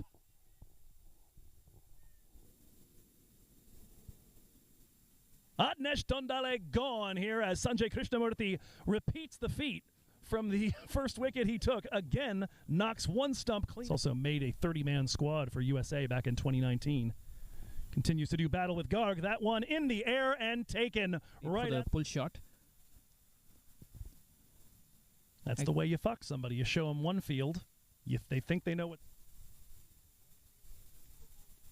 A reverse hit. It beats the man at point. It's running away towards the four. It is for a third man. A rare glimpse of a reverse hit. I think Vaghela might have played the same shot in the first game as well, maybe once. Gets him his first boundary of this innings as Grizzlies move to 87 for flashiness than I think we're accustomed to seeing. Whoa. Again, the middle stump gets tonked out of the ground there. This time it's not Sanjay Krishnamurthy, it's Vikash Mohan who claims the middle stump. I feel like the guy in Close Encounters of the Third Kind. This means something. Oh, we've got the 9th wicket. It's certainly in play now. Another ball that just kisses middle stump. Oh, Paradkar's cleaned Tarani up, and he's cleaned the possibility of a 99 for 9 as well. But Paradkar got his first wicket of the day, much earned. 2.39 for 1 is his final figures as Grizzlies subside for 97, all out of 19.3 overs. It's been a pretty eventful innings. They had a couple of useful partnerships in the middle, but eventually a lot of regular strikes by the pacers and the spinners, keeping them to less than 100 as we head to the inning switch. As we take a look here in a moment at the batting card, it is hard reading for the men in. You're watching the 2024 Minor League Cricket Championship presented by Yash Technologies.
Welcome back to Santa Clara Cricket Club. Final act of today's doubleheader coming up around the corner. It'll be a chase of 98 for the East Bay Blazers as they look to put the finishing touches on what would be a 6-2 season. And playoff qualification, they would be, I believe, the first team to officially find their way into the postseason, but pretty much every other race is coming down right now to 3, maybe 4 teams. Over in the East, it is the New Jersey Stallions and New Jersey Somerset Cavaliers in pole position at 5-0 and 5-1. Philadelphia still in it at 4-3, but they have a match tomorrow against New Jersey. If they lose in the match against the Stallions, that will be it. It'll be the 2 New Jersey teams heading to Dallas for the Super 8s. Over in the South, Baltimore and Morrisville are scheduled to play today, but it does not seem that game has gotten underway. If that becomes a no result, it would put both of them on 10 points, which would mean that best case scenario for the Atlanta sides, they could all draw level. And of course, that would depend immensely on whether Baltimore-Morrisville happens tomorrow either. And if it didn't, that would be enough to push them both to 11, and they would pull a USA and qualify due to a rainout. It's very much the way that the American national cricket team made their way to the Super 8s back in the World Cup. Lastly, over in the Central, it's down to 3 5-win teams, St. Louis, Dallas Exforia Giants, and the Chicago Kingsmen. Kingsmen have pole position there. They are a perfect 5-0, the only undefeated team in the Pacific Conference at this point. Dallas Exforia Giants and St. Louis Americans have both played 7 of their games. Mostly of note, St. Louis faces off with those Chicago Kingsmen tomorrow, so that may be the match of the day here in 2024 minor league cricket presented by Yash Technologies. That very well will put somebody into the postseason in all likelihood, particularly if Chicago get that. It's going to limit St. Louis to a 5-3 record and would mean that the Kingsmen would for sure finish in front and book their ticket to Dallas. Still a bit there to play out. It's going to be Adnesh Tondale leading off the bowling here for the Golden State Grizzlies as they look to protect a challenging total to keep safe. He'll be starting out from the Homestead Avenue end against the 2 openers. Again, it's Sujith Gowda and Usman Ghani. They combined to delightful effect in the first match today. 61-run opening partnership lasting 8.5 overs. If they do that, they'll be well over halfway to the target to achieve of 98. Adnesh Tondale, for his part, 21 runs conceded in his 3 overs. He had the best economy on his team, and that is telling you something.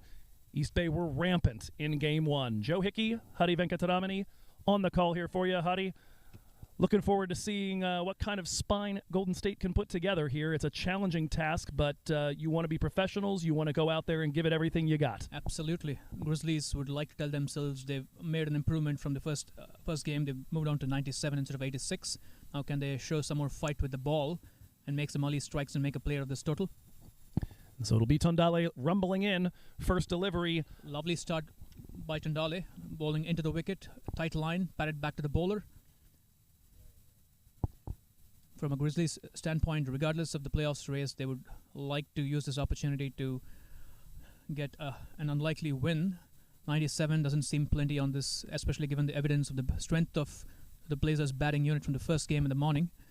But nonetheless, Grizzlies would like to think one strike at a time. That should be their motto.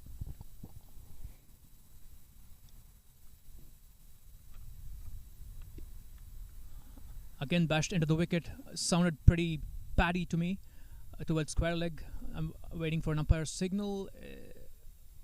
Yeah, it does seem that it got a little bit of bat on the way through to very clearly impacting the pad. And I like right away what I saw off of that delivery. That ball squirted over to backward square, and immediately 3 blue jerseys on their way to go get that at top speed. That was one of the complaints that we had in the opening match, was that it was very obvious the difference between the defensive attentiveness of the Blazers versus the Grizzlies.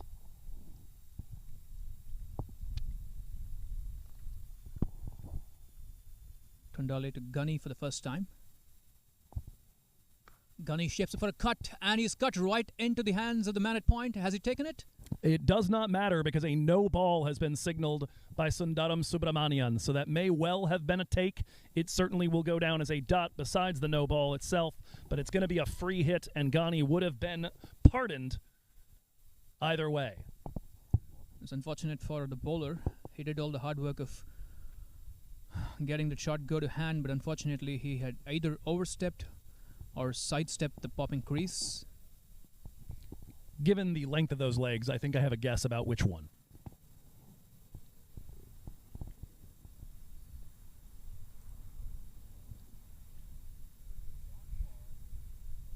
Big swing by Ghani, no contact. He went for the horizontal bat shot on that occasion because it was short enough for that attempt, but beating him and finding the keeper's gloves, no damage done of the free hit. Tundale is working up a nice bit of rhythm here. Can he find a wicket in this first over and give some belief to the Grizzlies? Tundale, 22-year-old domestic wildcard. Has finished college and has started working up this way, but longtime MILC fans will know him better as a San Diego surf rider. Took 4 wickets at 26 per last season.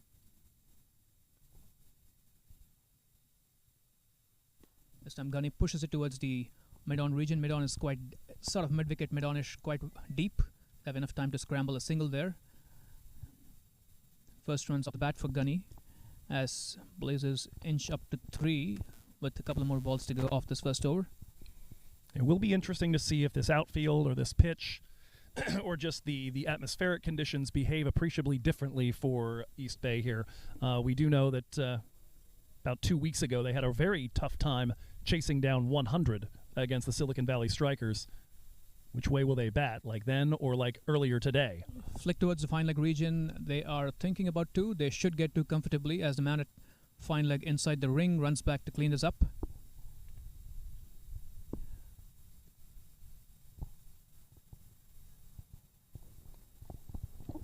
We'll have one more delivery as we re-bowl the no ball from earlier in the over. Not an uncommon thing for a no ball to turn out the way that Tundale's did and just be swung right through. You take the big rip, you have no fear, and sometimes you just come up empty.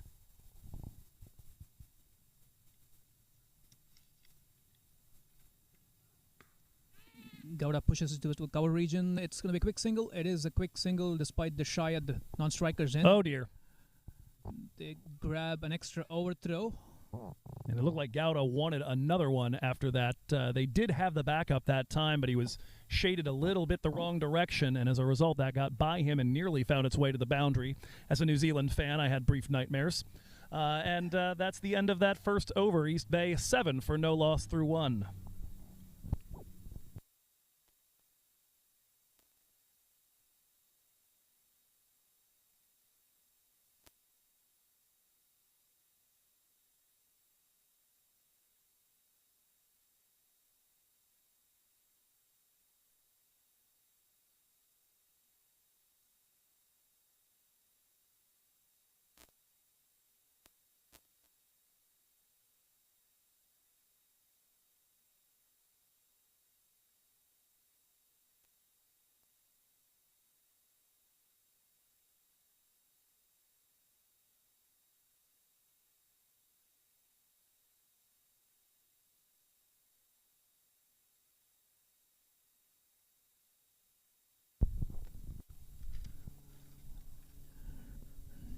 Dave Tadani to begin the proceedings from the schoolhouse end.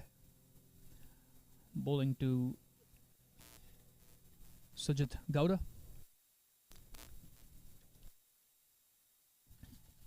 Tadani conceded 33 runs of his 4 overs in the first dig in the morning.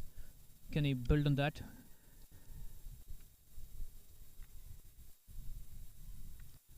Down the leg side, a bit of a half stop by the keeper and a belated signal for wide by the umpire. There is a stiff breeze blowing from the schoolhouse or the clubhouse end towards us, so the batters would like to direct the ball towards the leg side, the fine leg and square leg region when they get the opportunity. Would like to do, the commentators would like paperweights. Again, the wide. This time it beats the keeper. It's actually running towards the fence. It's beaten the fence as well. That's costly. That's very costly from a bowling standpoint. 5 wides. And certainly something you cannot afford if you're the Golden State Grizzlies. It's one thing to give up the runs off the bat. It's another to just hand them straight to the East Bay Blazers. Tadani would love to fix his radar right away. He's not being helped by the wind, which is taking those wides to the fence as well. Much better line this time. Bowled into the wicket, but they are adept enough to find a single. It was sort of bunted towards the short leg region.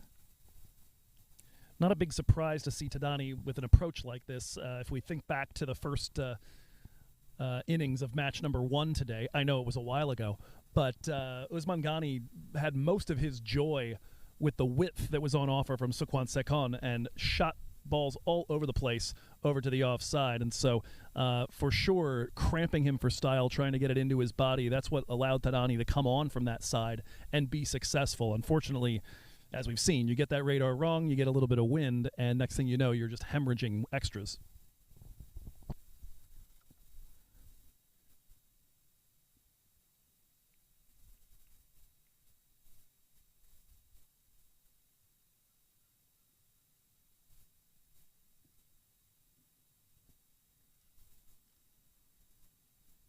Gowda defending that towards the point region. Good pace on that ball by Tadani. Dot ball. That was probably the textbook line and length he would like to bowl to both batters. Round about third stump. Not too full. Bringing his offside fielders into play as well. Now, one of the defining factors in the East Bay innings in Game 1 was just knowing who's leading and who's anchoring. This time it's worked towards the square leg region. Deep square leg runs in. They're thinking of 2. They should get 2 comfortably. Lovely soft hands by the batter there, giving him enough time to come back for 2. And so Gowda picks up a pair right here. In Game 1, it was Ghani leading early. Ghani with the expressive batting, and Gowda just kind of holding things tight. He was at a strike rate under a run a ball for a good chunk of the power play. And then once Ghani was gone, Gowda hit the accelerator, and Sanjay supported him. Once that was done, Sanjay went into the stratosphere. Tadani climbs into a pull shot, but this one goes off a bounce to the mid-on fieldsman. No run. Correction, Gowda goes into the pull shot rather. Tadani is bowling. Tadani is bowling with a 6-3 field, 6 on the offside, just 3 men on the leg side, so he's got to watch his line every single ball. The moment he drifts into the pads is runs for the taking, both in the ring and beyond the ring.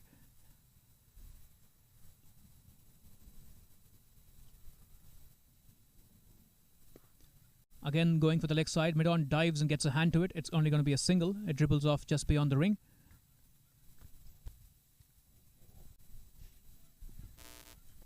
Nice work to keep that there inside the ring, I believe, by Sahil Garg.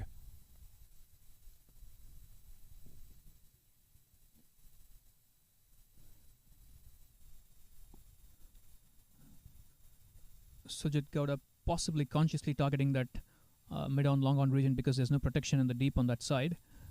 Ghani on strike now. Ghani trying to work that into the leg side. It didn't quite middle that one. It bobbled off to the mid-on fieldsman again for a single. That man is being kept busy.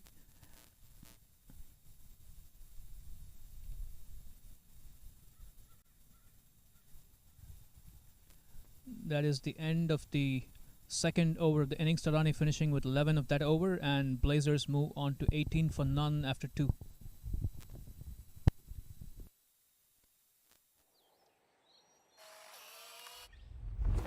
It's an impossible shot.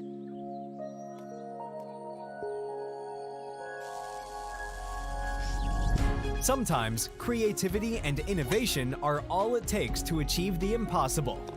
Yash Technologies, more than what you think.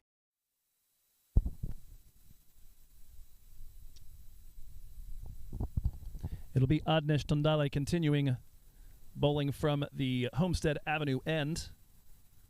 It's where we've seen him bowl pretty much every over of today's match. The wind somewhat in his face and blowing left to right.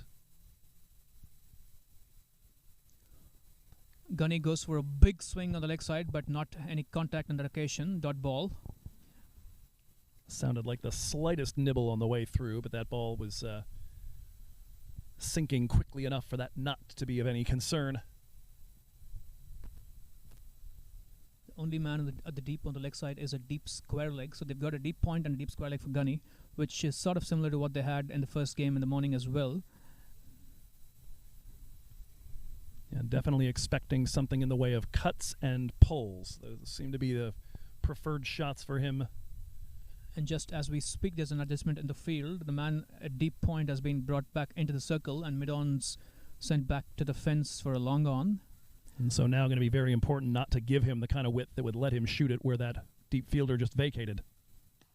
A pull shot on offer, the man at square leg running in. It's going to reach him after a couple of bounces. They think of two, they only take one eventually. Busy cricket all around there. So that defensive rearrangement, emblematic of one of my favorite things early on when I became a cricket fan, which is that cat and mouse game. What information does Ghani get about what's about to come based on that field change, and how does he adjust to it? In that situation there, looked like he stepped across a little bit to see if he could try to split that gap, aim for cow corner, keep it away from the two folks there, knows that he's not going to have the room to do anything else, doesn't want to expose his stumps because then you risk getting bowled if you try to access the offside.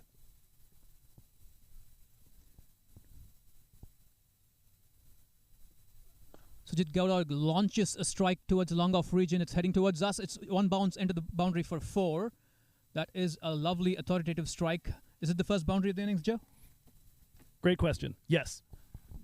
Gowda this time the first boundary man. Last time it was Gunny taking the initiative in the early exchanges. This time Gowda finding the middle regularly. First boundary. There is nobody in the deep on the offside given that we are inside the power play overs. Gowda getting full value for a shot. Full face of the bat. Good stride forward. Can Tundale pull the length back a wee bit? It is funny the way that a doubleheader plays with your brain. I'm thinking, that can't possibly be. I've seen guys in yellow hit lots of boundaries. Oh, those were 5 hours ago. Again, a sweet sound, but this time right to mid-off. The minor play for an out. There's a bit of an appeal. In fact, there's an overthrow now. And that right there, I think, a question of maturity. There's no reason to throw that thing at the stumps. You don't have any prayer of nabbing Gowda. He's already almost back in his crease. The only thing you have there is risk. Just get that back to the wicketkeeper, hand it back to the bowler, walk it over. You don't need that throw. It gives away a run. I concur, especially given that the run rate is running away right now.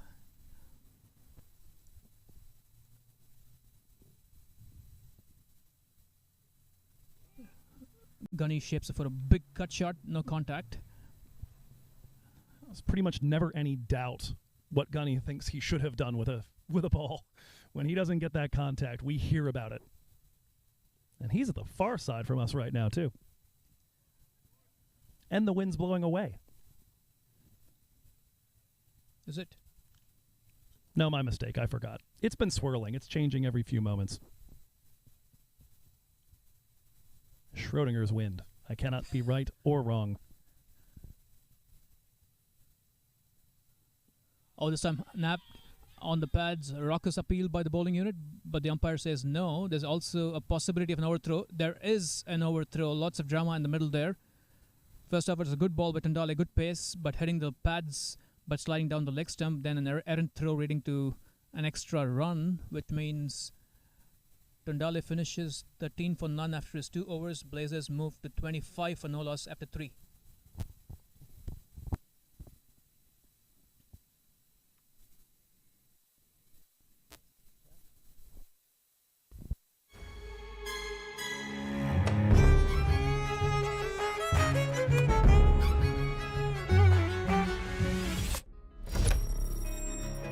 Even the best in the business needs a strategic partner to help them win.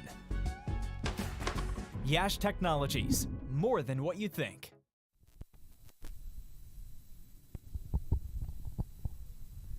It is the Grizzlies captain calling his own number, Vatsal Vagela, about to enter the attack. Trying to work out what the signal from the umpire just was. It looked a lot like we're going to go to the video screen, which is, well, not a thing here. We have a video screen. They're not allowed to look at it. Whatever that signal was, we're getting ready here. It's not the end of the power play. We're still just halfway through that.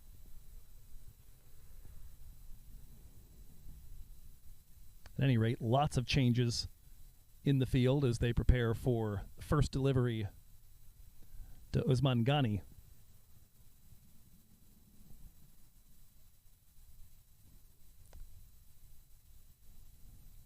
Usman was part of Afghanistan's first senior World Cup campaign, moved to the Bay Area recently, coach right now in the Blazers Academy. That's in the air. Oh. Have the legs to reach mid-off. Goes off a couple bounces. Can Wagela find his way past Ghani here and give his team a strike?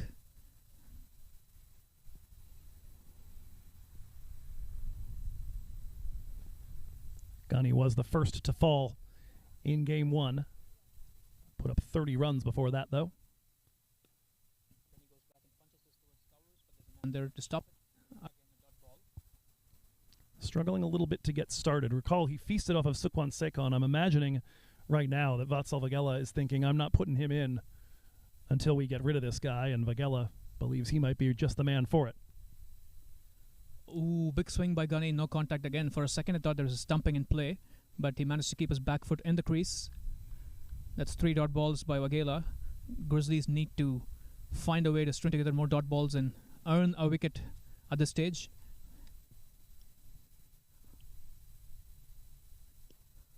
Batted towards the man at mid-wicket, beats him finally a single. Yeah, certainly a wobble on that prior delivery there for Ghani. Looked like he just about lost his balance, and Rahul Jadiwala, elite with the gloves. 2 years ago, led all of minor league cricket in dismissals. Wagela to Gowda for the first time in the second game, to be specific.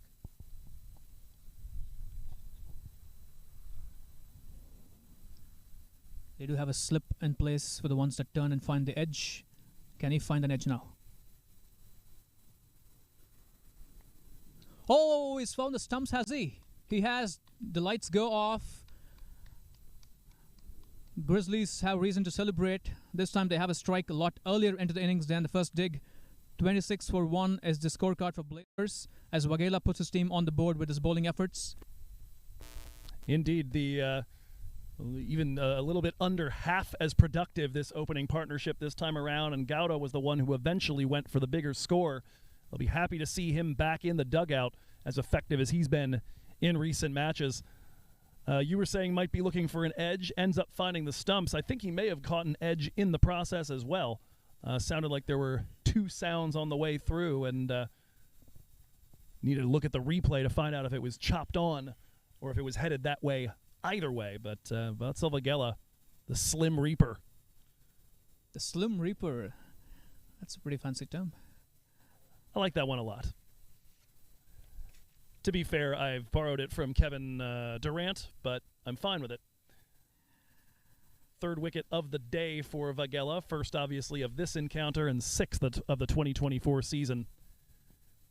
He's been amongst the leaders most years in wickets here in MILC. The fact that he and Sanjay Krishnamurthy missed the entirety of the Los Angeles weekend, and in doing so missed half the team's games, is going to probably prevent them from being quite so high up the leaderboard this season. But it was with good reason. A combined ICC Americas team put together that went and played against Bermuda. A useful couple of spin bowlers there, the lefty spinners from the Bay Area, showing out for the United States, for the ICC Americas. Right now they're square away, so all that comradeship is off the window. Sanjay punches it authoritatively through covers, but there's a man there to stop it. No run. That's the end of a very, very tidy first over by Vatsal Wagela. 1 for 1 after his 1 over. More symmetry as Blazers finish with 26 for 1 after 4 overs.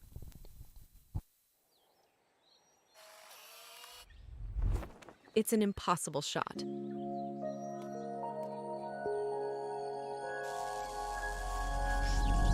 Sometimes creativity and innovation are all it takes to achieve the impossible.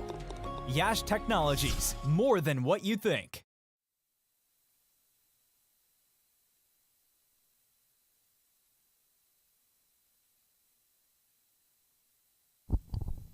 Sohan Bhatt into the attack as they'll go double barrel left arm spin. Certainly have seen the effectiveness of spinners from both sides. It was a big part of what kept things quiet in the middle overs during the chase in our first game today. The Trinidadians Vikash Mohan and Christopher Ramsaran. Here it's going to be Vaghela and the youngster Sohan Bhatt. This first delivery, whoa. Driven, and that's going to make it all the way for 6. Apologies, stepping on your toes there, Huddy. It's not my turn yet. But that one over the top of a wide-ish long off. And Usman Ghani looking to get himself underway here against Sohan Bhatt.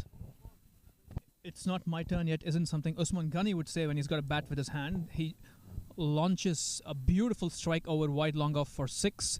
If you recall, in the first dig, Sanjay Krishnamurthy liked that cover wide long off region a lot. Ghani now in his company trying to show off his ability to find that fence as well. Yeah, perhaps they had a little talk about that area. A change of angles from Bhatt. He's gone left arm around the wicket this time and bowls it straighter. Dot ball towards point. I don't know about you. If the first thing I did resulted in that kind of shot, I would change something about my strategy for sure. This time he shapes for a slog through the leg side. He's got a sweep towards the deep square leg region. 1 run again.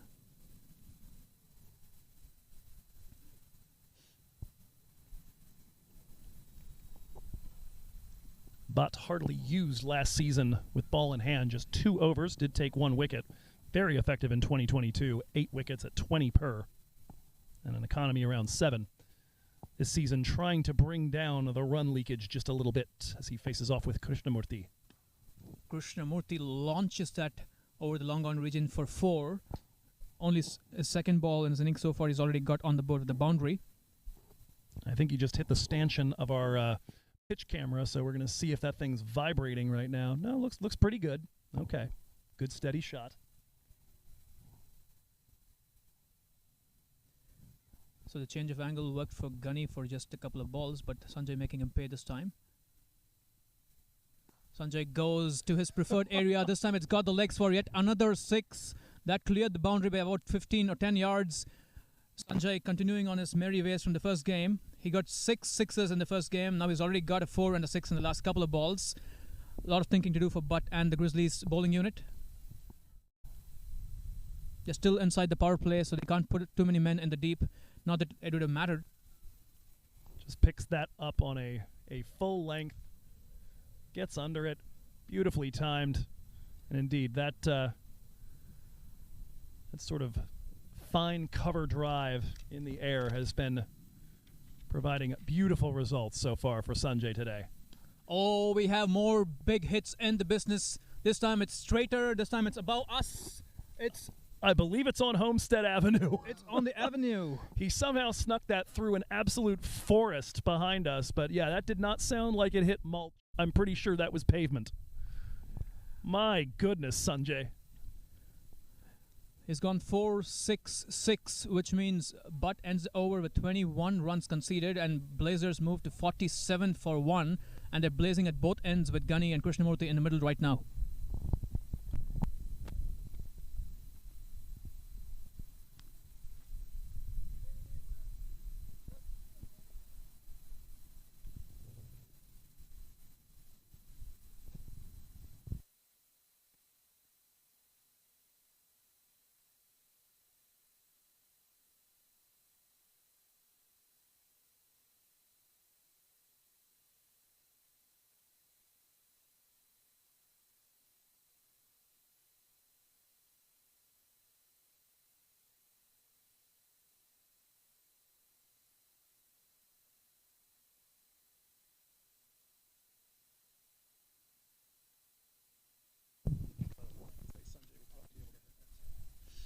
We have a mild hold-up here because Sanjay deposited that last ball onto the street, so we're trying to find that ball or find some replacement. I got a little taste of what it must feel like today with him at the bat to be a Golden State fielder, because as that ball left his bat, I had the thought in my mind, oh, I think I'm in play. I might have a chance at this one. And then it was 20 to 30 yards past me. Which was a good thing because that would have stung. That is Yeah. struck sweetly. Well, it was also a good thing that there were no cars driving by at that moment because that was a missile. I am utterly shocked by how far that traveled. And all I know is I think I'm gonna have a little fun later tonight with Google Maps and try and figure out exactly how far that one went. Last season up in Davis, we had a ball hit by Gary Graham that went onto Imperial Avenue.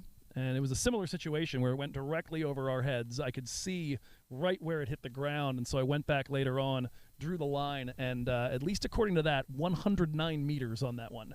And it sounded every one of those meters. One of the sweetest connections of a cricket ball I've ever heard in my life. That kind of Otani sound. Sanjay getting a little bit of that, and also going pavement hunting. Sweetest wouldn't be a word on top of the Grizzlies fielders' minds right now, with the boundary being peppered by both batters. Yeah, I do believe Long Off was just scowling at me as he walked by. I wouldn't blame him. We seem to still be in search of a new pellet here as East Bay on that 6 have gotten themselves to just about the halfway point of this chase in just 5 overs. It sounds like perhaps, I don't know if we have the box of balls that we often go to in a situation like this. One of my favorite little quirks of cricket is the little box of balls and be like, is this one beaten up enough? Is this one? I know you usually take into account the overs. Is there anything you have to take into account regarding how hard the batters have hit it so far? Because if that's the case, I might go for a 7 overs ball after this last over. That is a pretty logical question, but I don't think the punishment is taken into account. It's just the edge over-wise of the ball. We've got a replacement ball ferried out into the middle because the search crew still hasn't located that last ball. There's a likely chance it's in Homestead Avenue. It's on Homestead Avenue or across the street, raising home insurance prices. That's my guess. Yeah. If that landed on your property, don't let State Farm see it.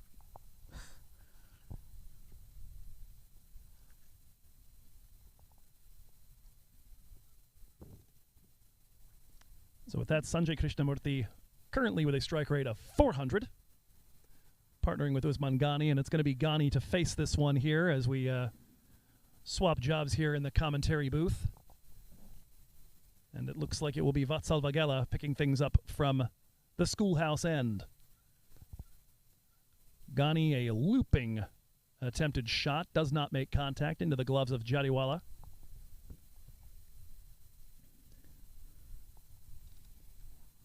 Still in the power play here.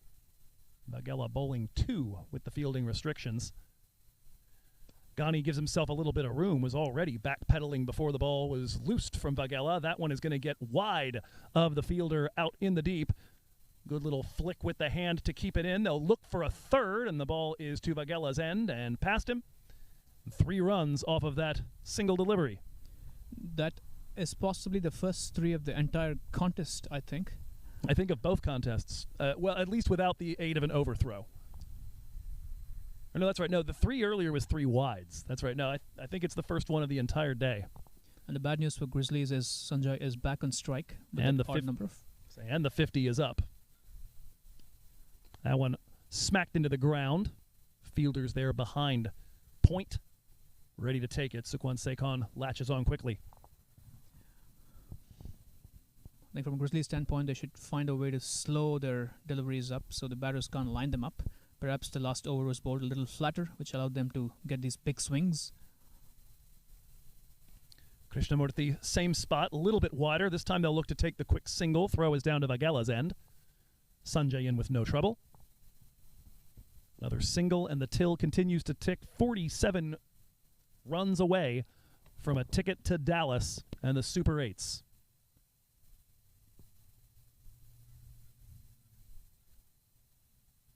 Ghani releases the hands, hits that one on the ground to the man at long on. And at this point, with the run rate required, ducking its way down toward 3 runs and over, you can just lop these off with a minimum of danger. That one's back behind Sanjay, doesn't get any contact to it. A leg side wide. And Vagela will have to bowl that one again. That's a rare mistake from Vagela. He's been super tidy in this innings. Despite the chaos at the other end, he's been going at 3 runs and over so far. Final delivery of the over. Sanjay straight back past his battery mate. We'll see if that's got enough juice to make it to the rope. It does not. And a single to finish off. So ends up being 3 singles, the wide, the 3 off of Vagela.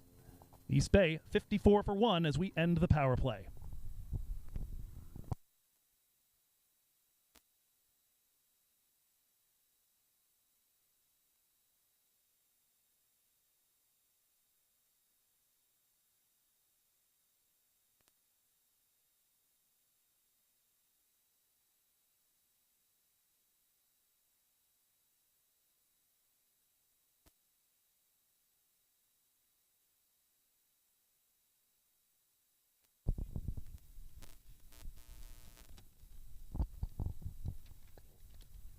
Raj Patel will pick things up from the Homestead Avenue end. Looking for a comeback from a rather expensive stretch in Game 1. Gave up 40 runs in 30 overs. He and Sekon together gave up 80 off of their 7 rather.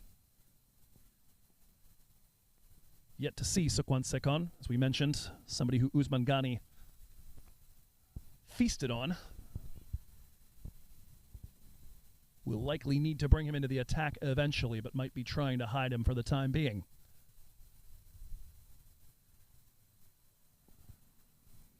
Patel, of course, we were remarking in the first game, this sort of Jasprit Bumrah looking action. Very high with an interesting wrist angle at the moment of release. This is run back toward third man. Very wide of him. They'll take the single. And again, East Bay continuing to motor their way towards a playoff berth.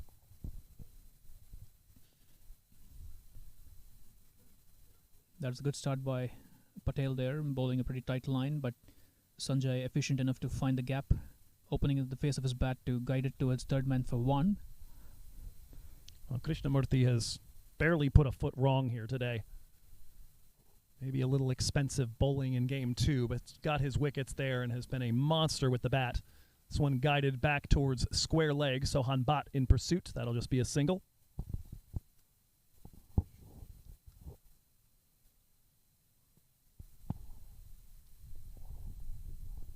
And Sanjay began the day with, I believe it was 74 runs to his name.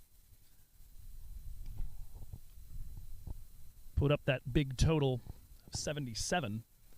Is working his way up the runs leaderboard here in minor league cricket as Raj Patel motors in. That one looks like an edge that runs back behind point. It seemed as though Sanjay wanted to work that into the leg side, found a bit of an edge, dribbled towards the point region for a single. 3 singles of 3 balls so far in this over, which is a very quiet over by the previous over's standard. Can Patel go one better and find a wicket right now? Can he snare Gunny?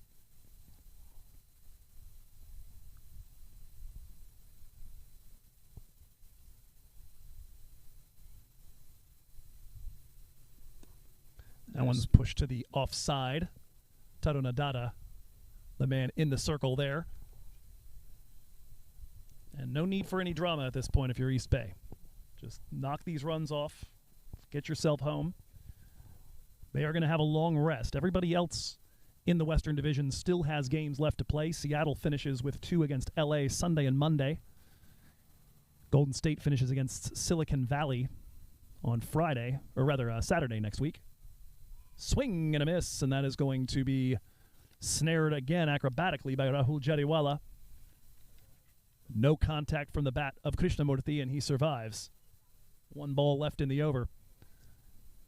And the last 2 games in this Western Division will be San Diego, LA. Those happening Saturday and Sunday next week. The beginning of today's action suspected that those might be decisive if we had seen a split in the series, but it's going to take quite a few wickets, or quite a bit more dots than even that, in order for San Diego to have much chance. They're going to be hoping for 2 LA wins on Sunday and Monday.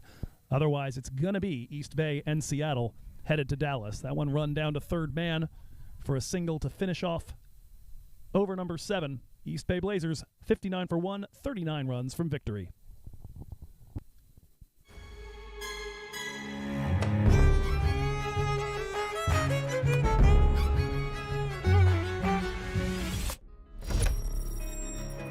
Even the best in the business needs a strategic partner to help them win. Yash Technologies, more than what you think.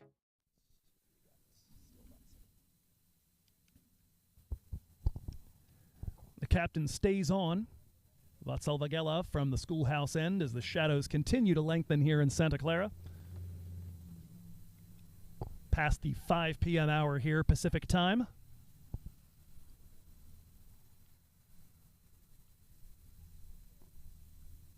Rush hour, even on a Saturday. We have traffic regardless of whether people are working around here.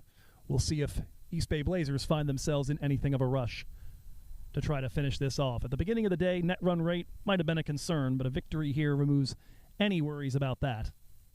The only question is going to be, will they repeat as champions of this division as Krishnamurti taps this right back to Vagela? Will they repeat as champions of the division in the event that Seattle do fall in one of those games against LA, or will we see a 4th different division champion in 4 years here in the West? Every NorCal team has had a bite. Seattle's going to get a chance. They could go 7-1 if they take care of business down at Woodley. That one worked to mid-wicket by Krishnamurti. I was mentioning before his climb up the leaderboard. With that, he's got 99 runs today between the two sides of the doubleheader. That puts him at 173 on the season. Ghani hits this one backwards of point, and the deep fielder can only run and admire. Another 4 here along the carpet for Usman Ghani as he works his way towards a 100 strike rate. That's the first boundary of Vatsal Vagela. He's been the one tidy bowler in the unit so far, but this time allowing Ghani to open his arms on the offside and swing a cut shot.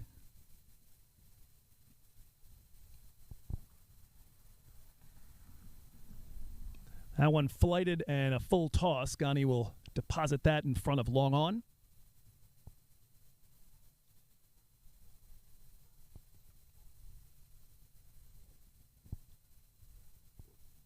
On some level at this point, you just kind of relax into it, enjoy the batting, enjoy the bowling. Got some of the best exponents of it in the Bay Area going back and forth right now.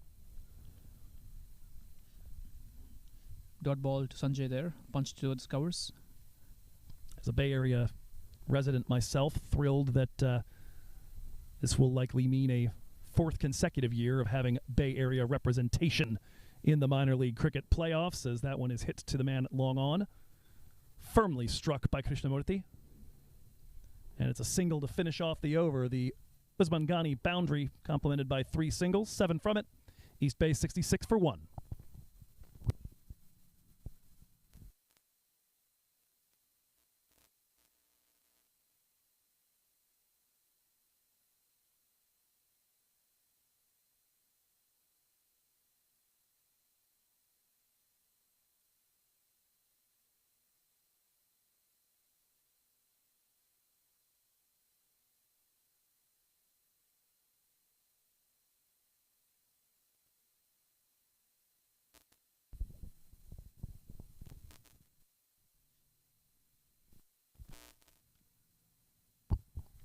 Vraj Patel continues from the Homestead Avenue end. Krishnamurti on strike. First delivery on the ground to the man inside the circle.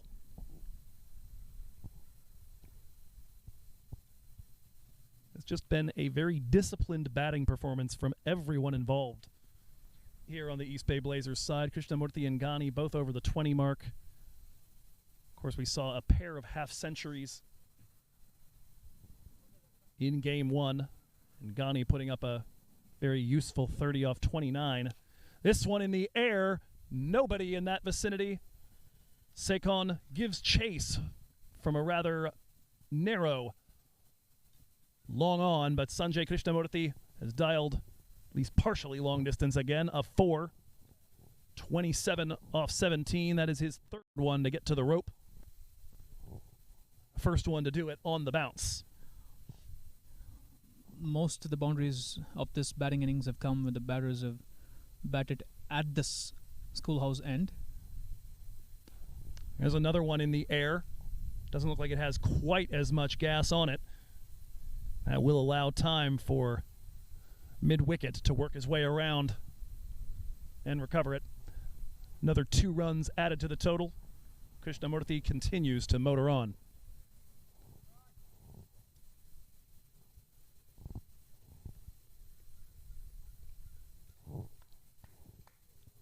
Encouragement coming from the Golden State Grizzlies, who will have that 1 game left next week against Silicon Valley. Looking to get back after a rough defeat to their NorCal rivals in their opener. They fell by 60 runs in that one. Krishnamurthy trying to drive that one through the covers, but that one didn't climb enough, so he got beat. A handy dot ball for Patel. And we have seen a handful of balls pop up, a handful of balls stay down. For the most part, it's been a pretty true pitch. Haven't noticed batters looking frustrated with that aspect of today's game. Krishnamurthy heaves that one towards mid-wicket. Didn't time it perfectly. Be happy to take the single, though. 1 left here in the over. Blazers just 25 runs away.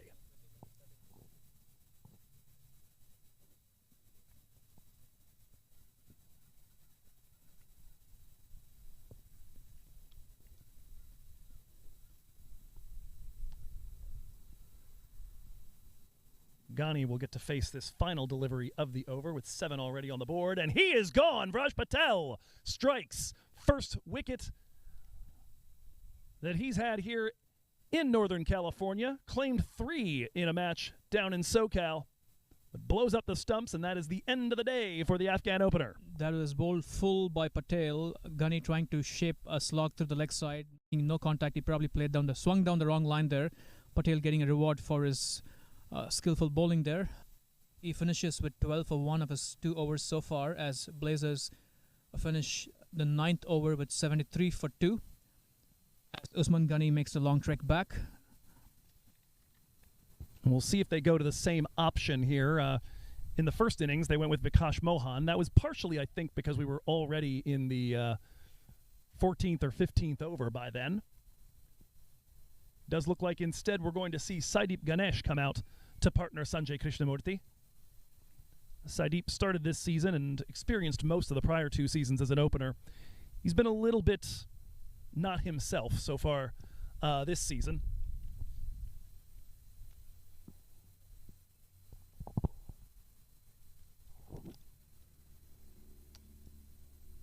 His 2023 was hampered a little bit by injury, but when he was in the game, he was extremely effective.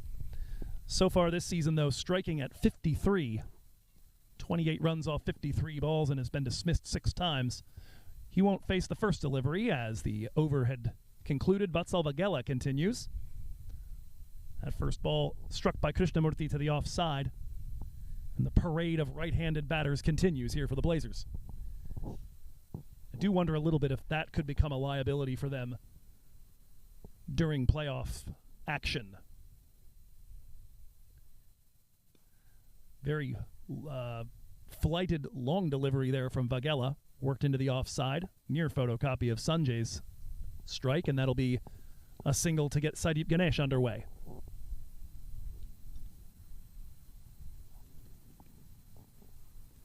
Krishnamurthy put up his 77 off just 40 balls, striking at nearly 200, going at about 150 right now as he puts that one between long on and mid-wicket. Another single as he moves to 32. Target just 22 runs away.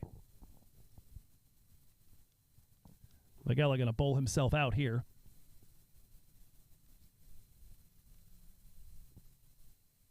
A good spell. He's going at less than a run a ball as the Blazers, on the whole, are going at 8 runs per over. Ganesh works that one backwards of point.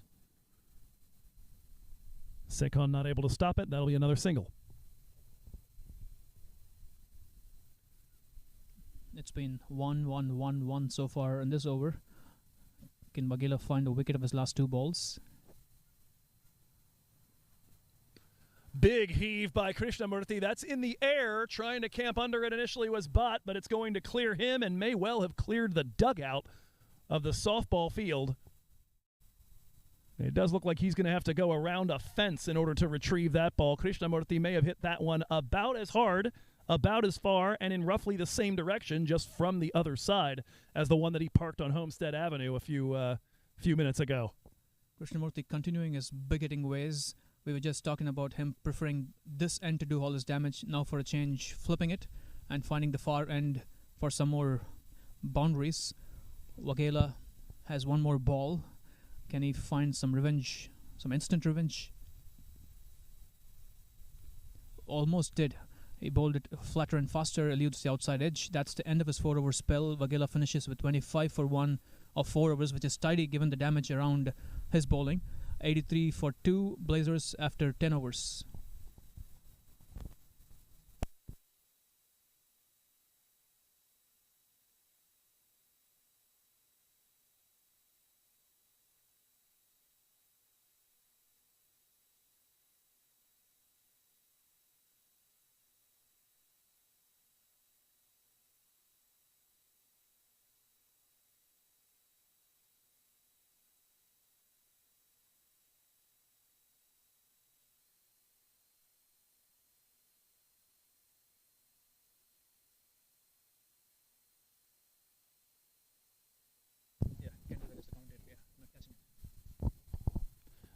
Raj Patel again from the Homestead Avenue end. He's bowled the last 2 from this end.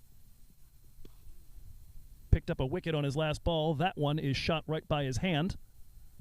It'll be a single. He's gone to run a ball, which is a nice change of pace. He has been a bit expensive in the games besides the one where he took his 3 wickets against San Diego. Went for 29 in that one. Otherwise, he's been going at roughly 10 runs and over.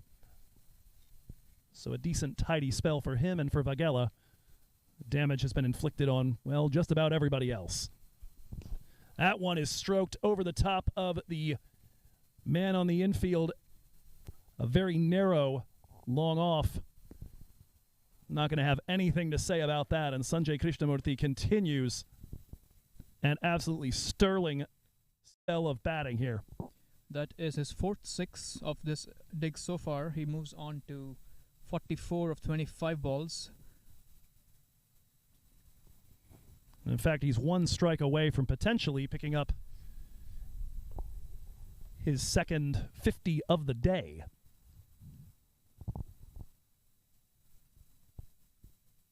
Here comes the delivery from Raj Patel.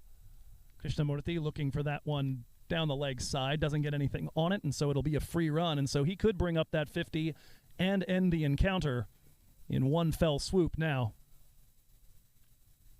Oh, no, correction. I've done the math wrong.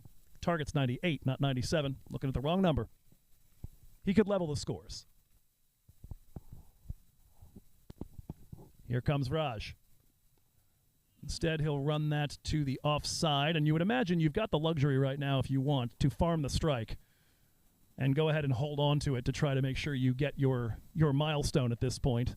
There's literally no danger to the team at this juncture. Just 7 runs from the total with 9.5 overs to get it.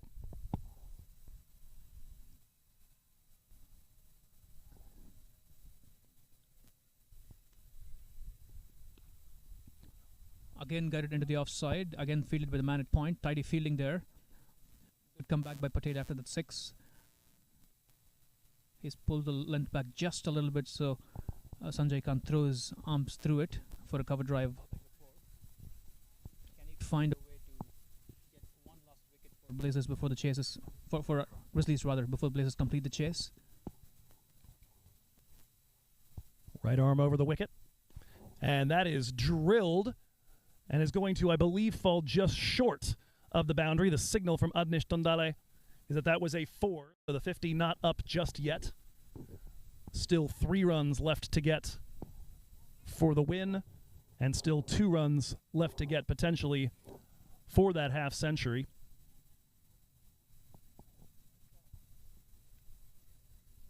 It was close. I was moving to make sure that I didn't see the tree, but I'm pretty sure Tondale got that call right. Honor system here in 2024 minor league cricket when it's out at the boundary like that. That was extremely close, actually. I had a direct view of it.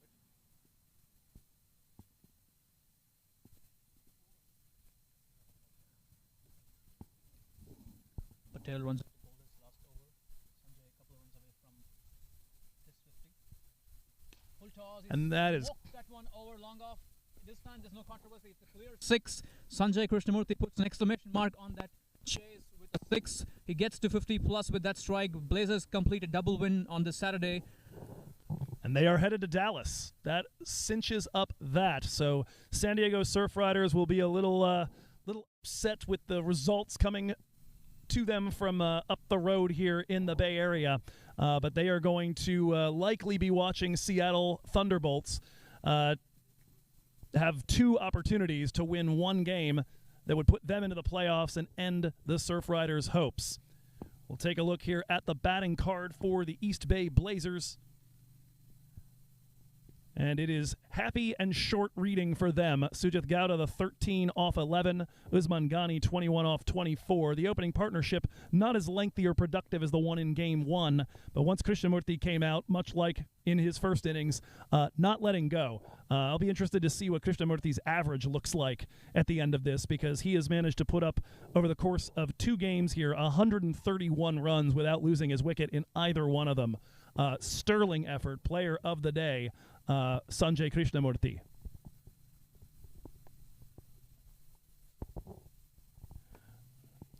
We'll take a look then at the bowling card, although we're not going to be able to put that on the screen at the moment.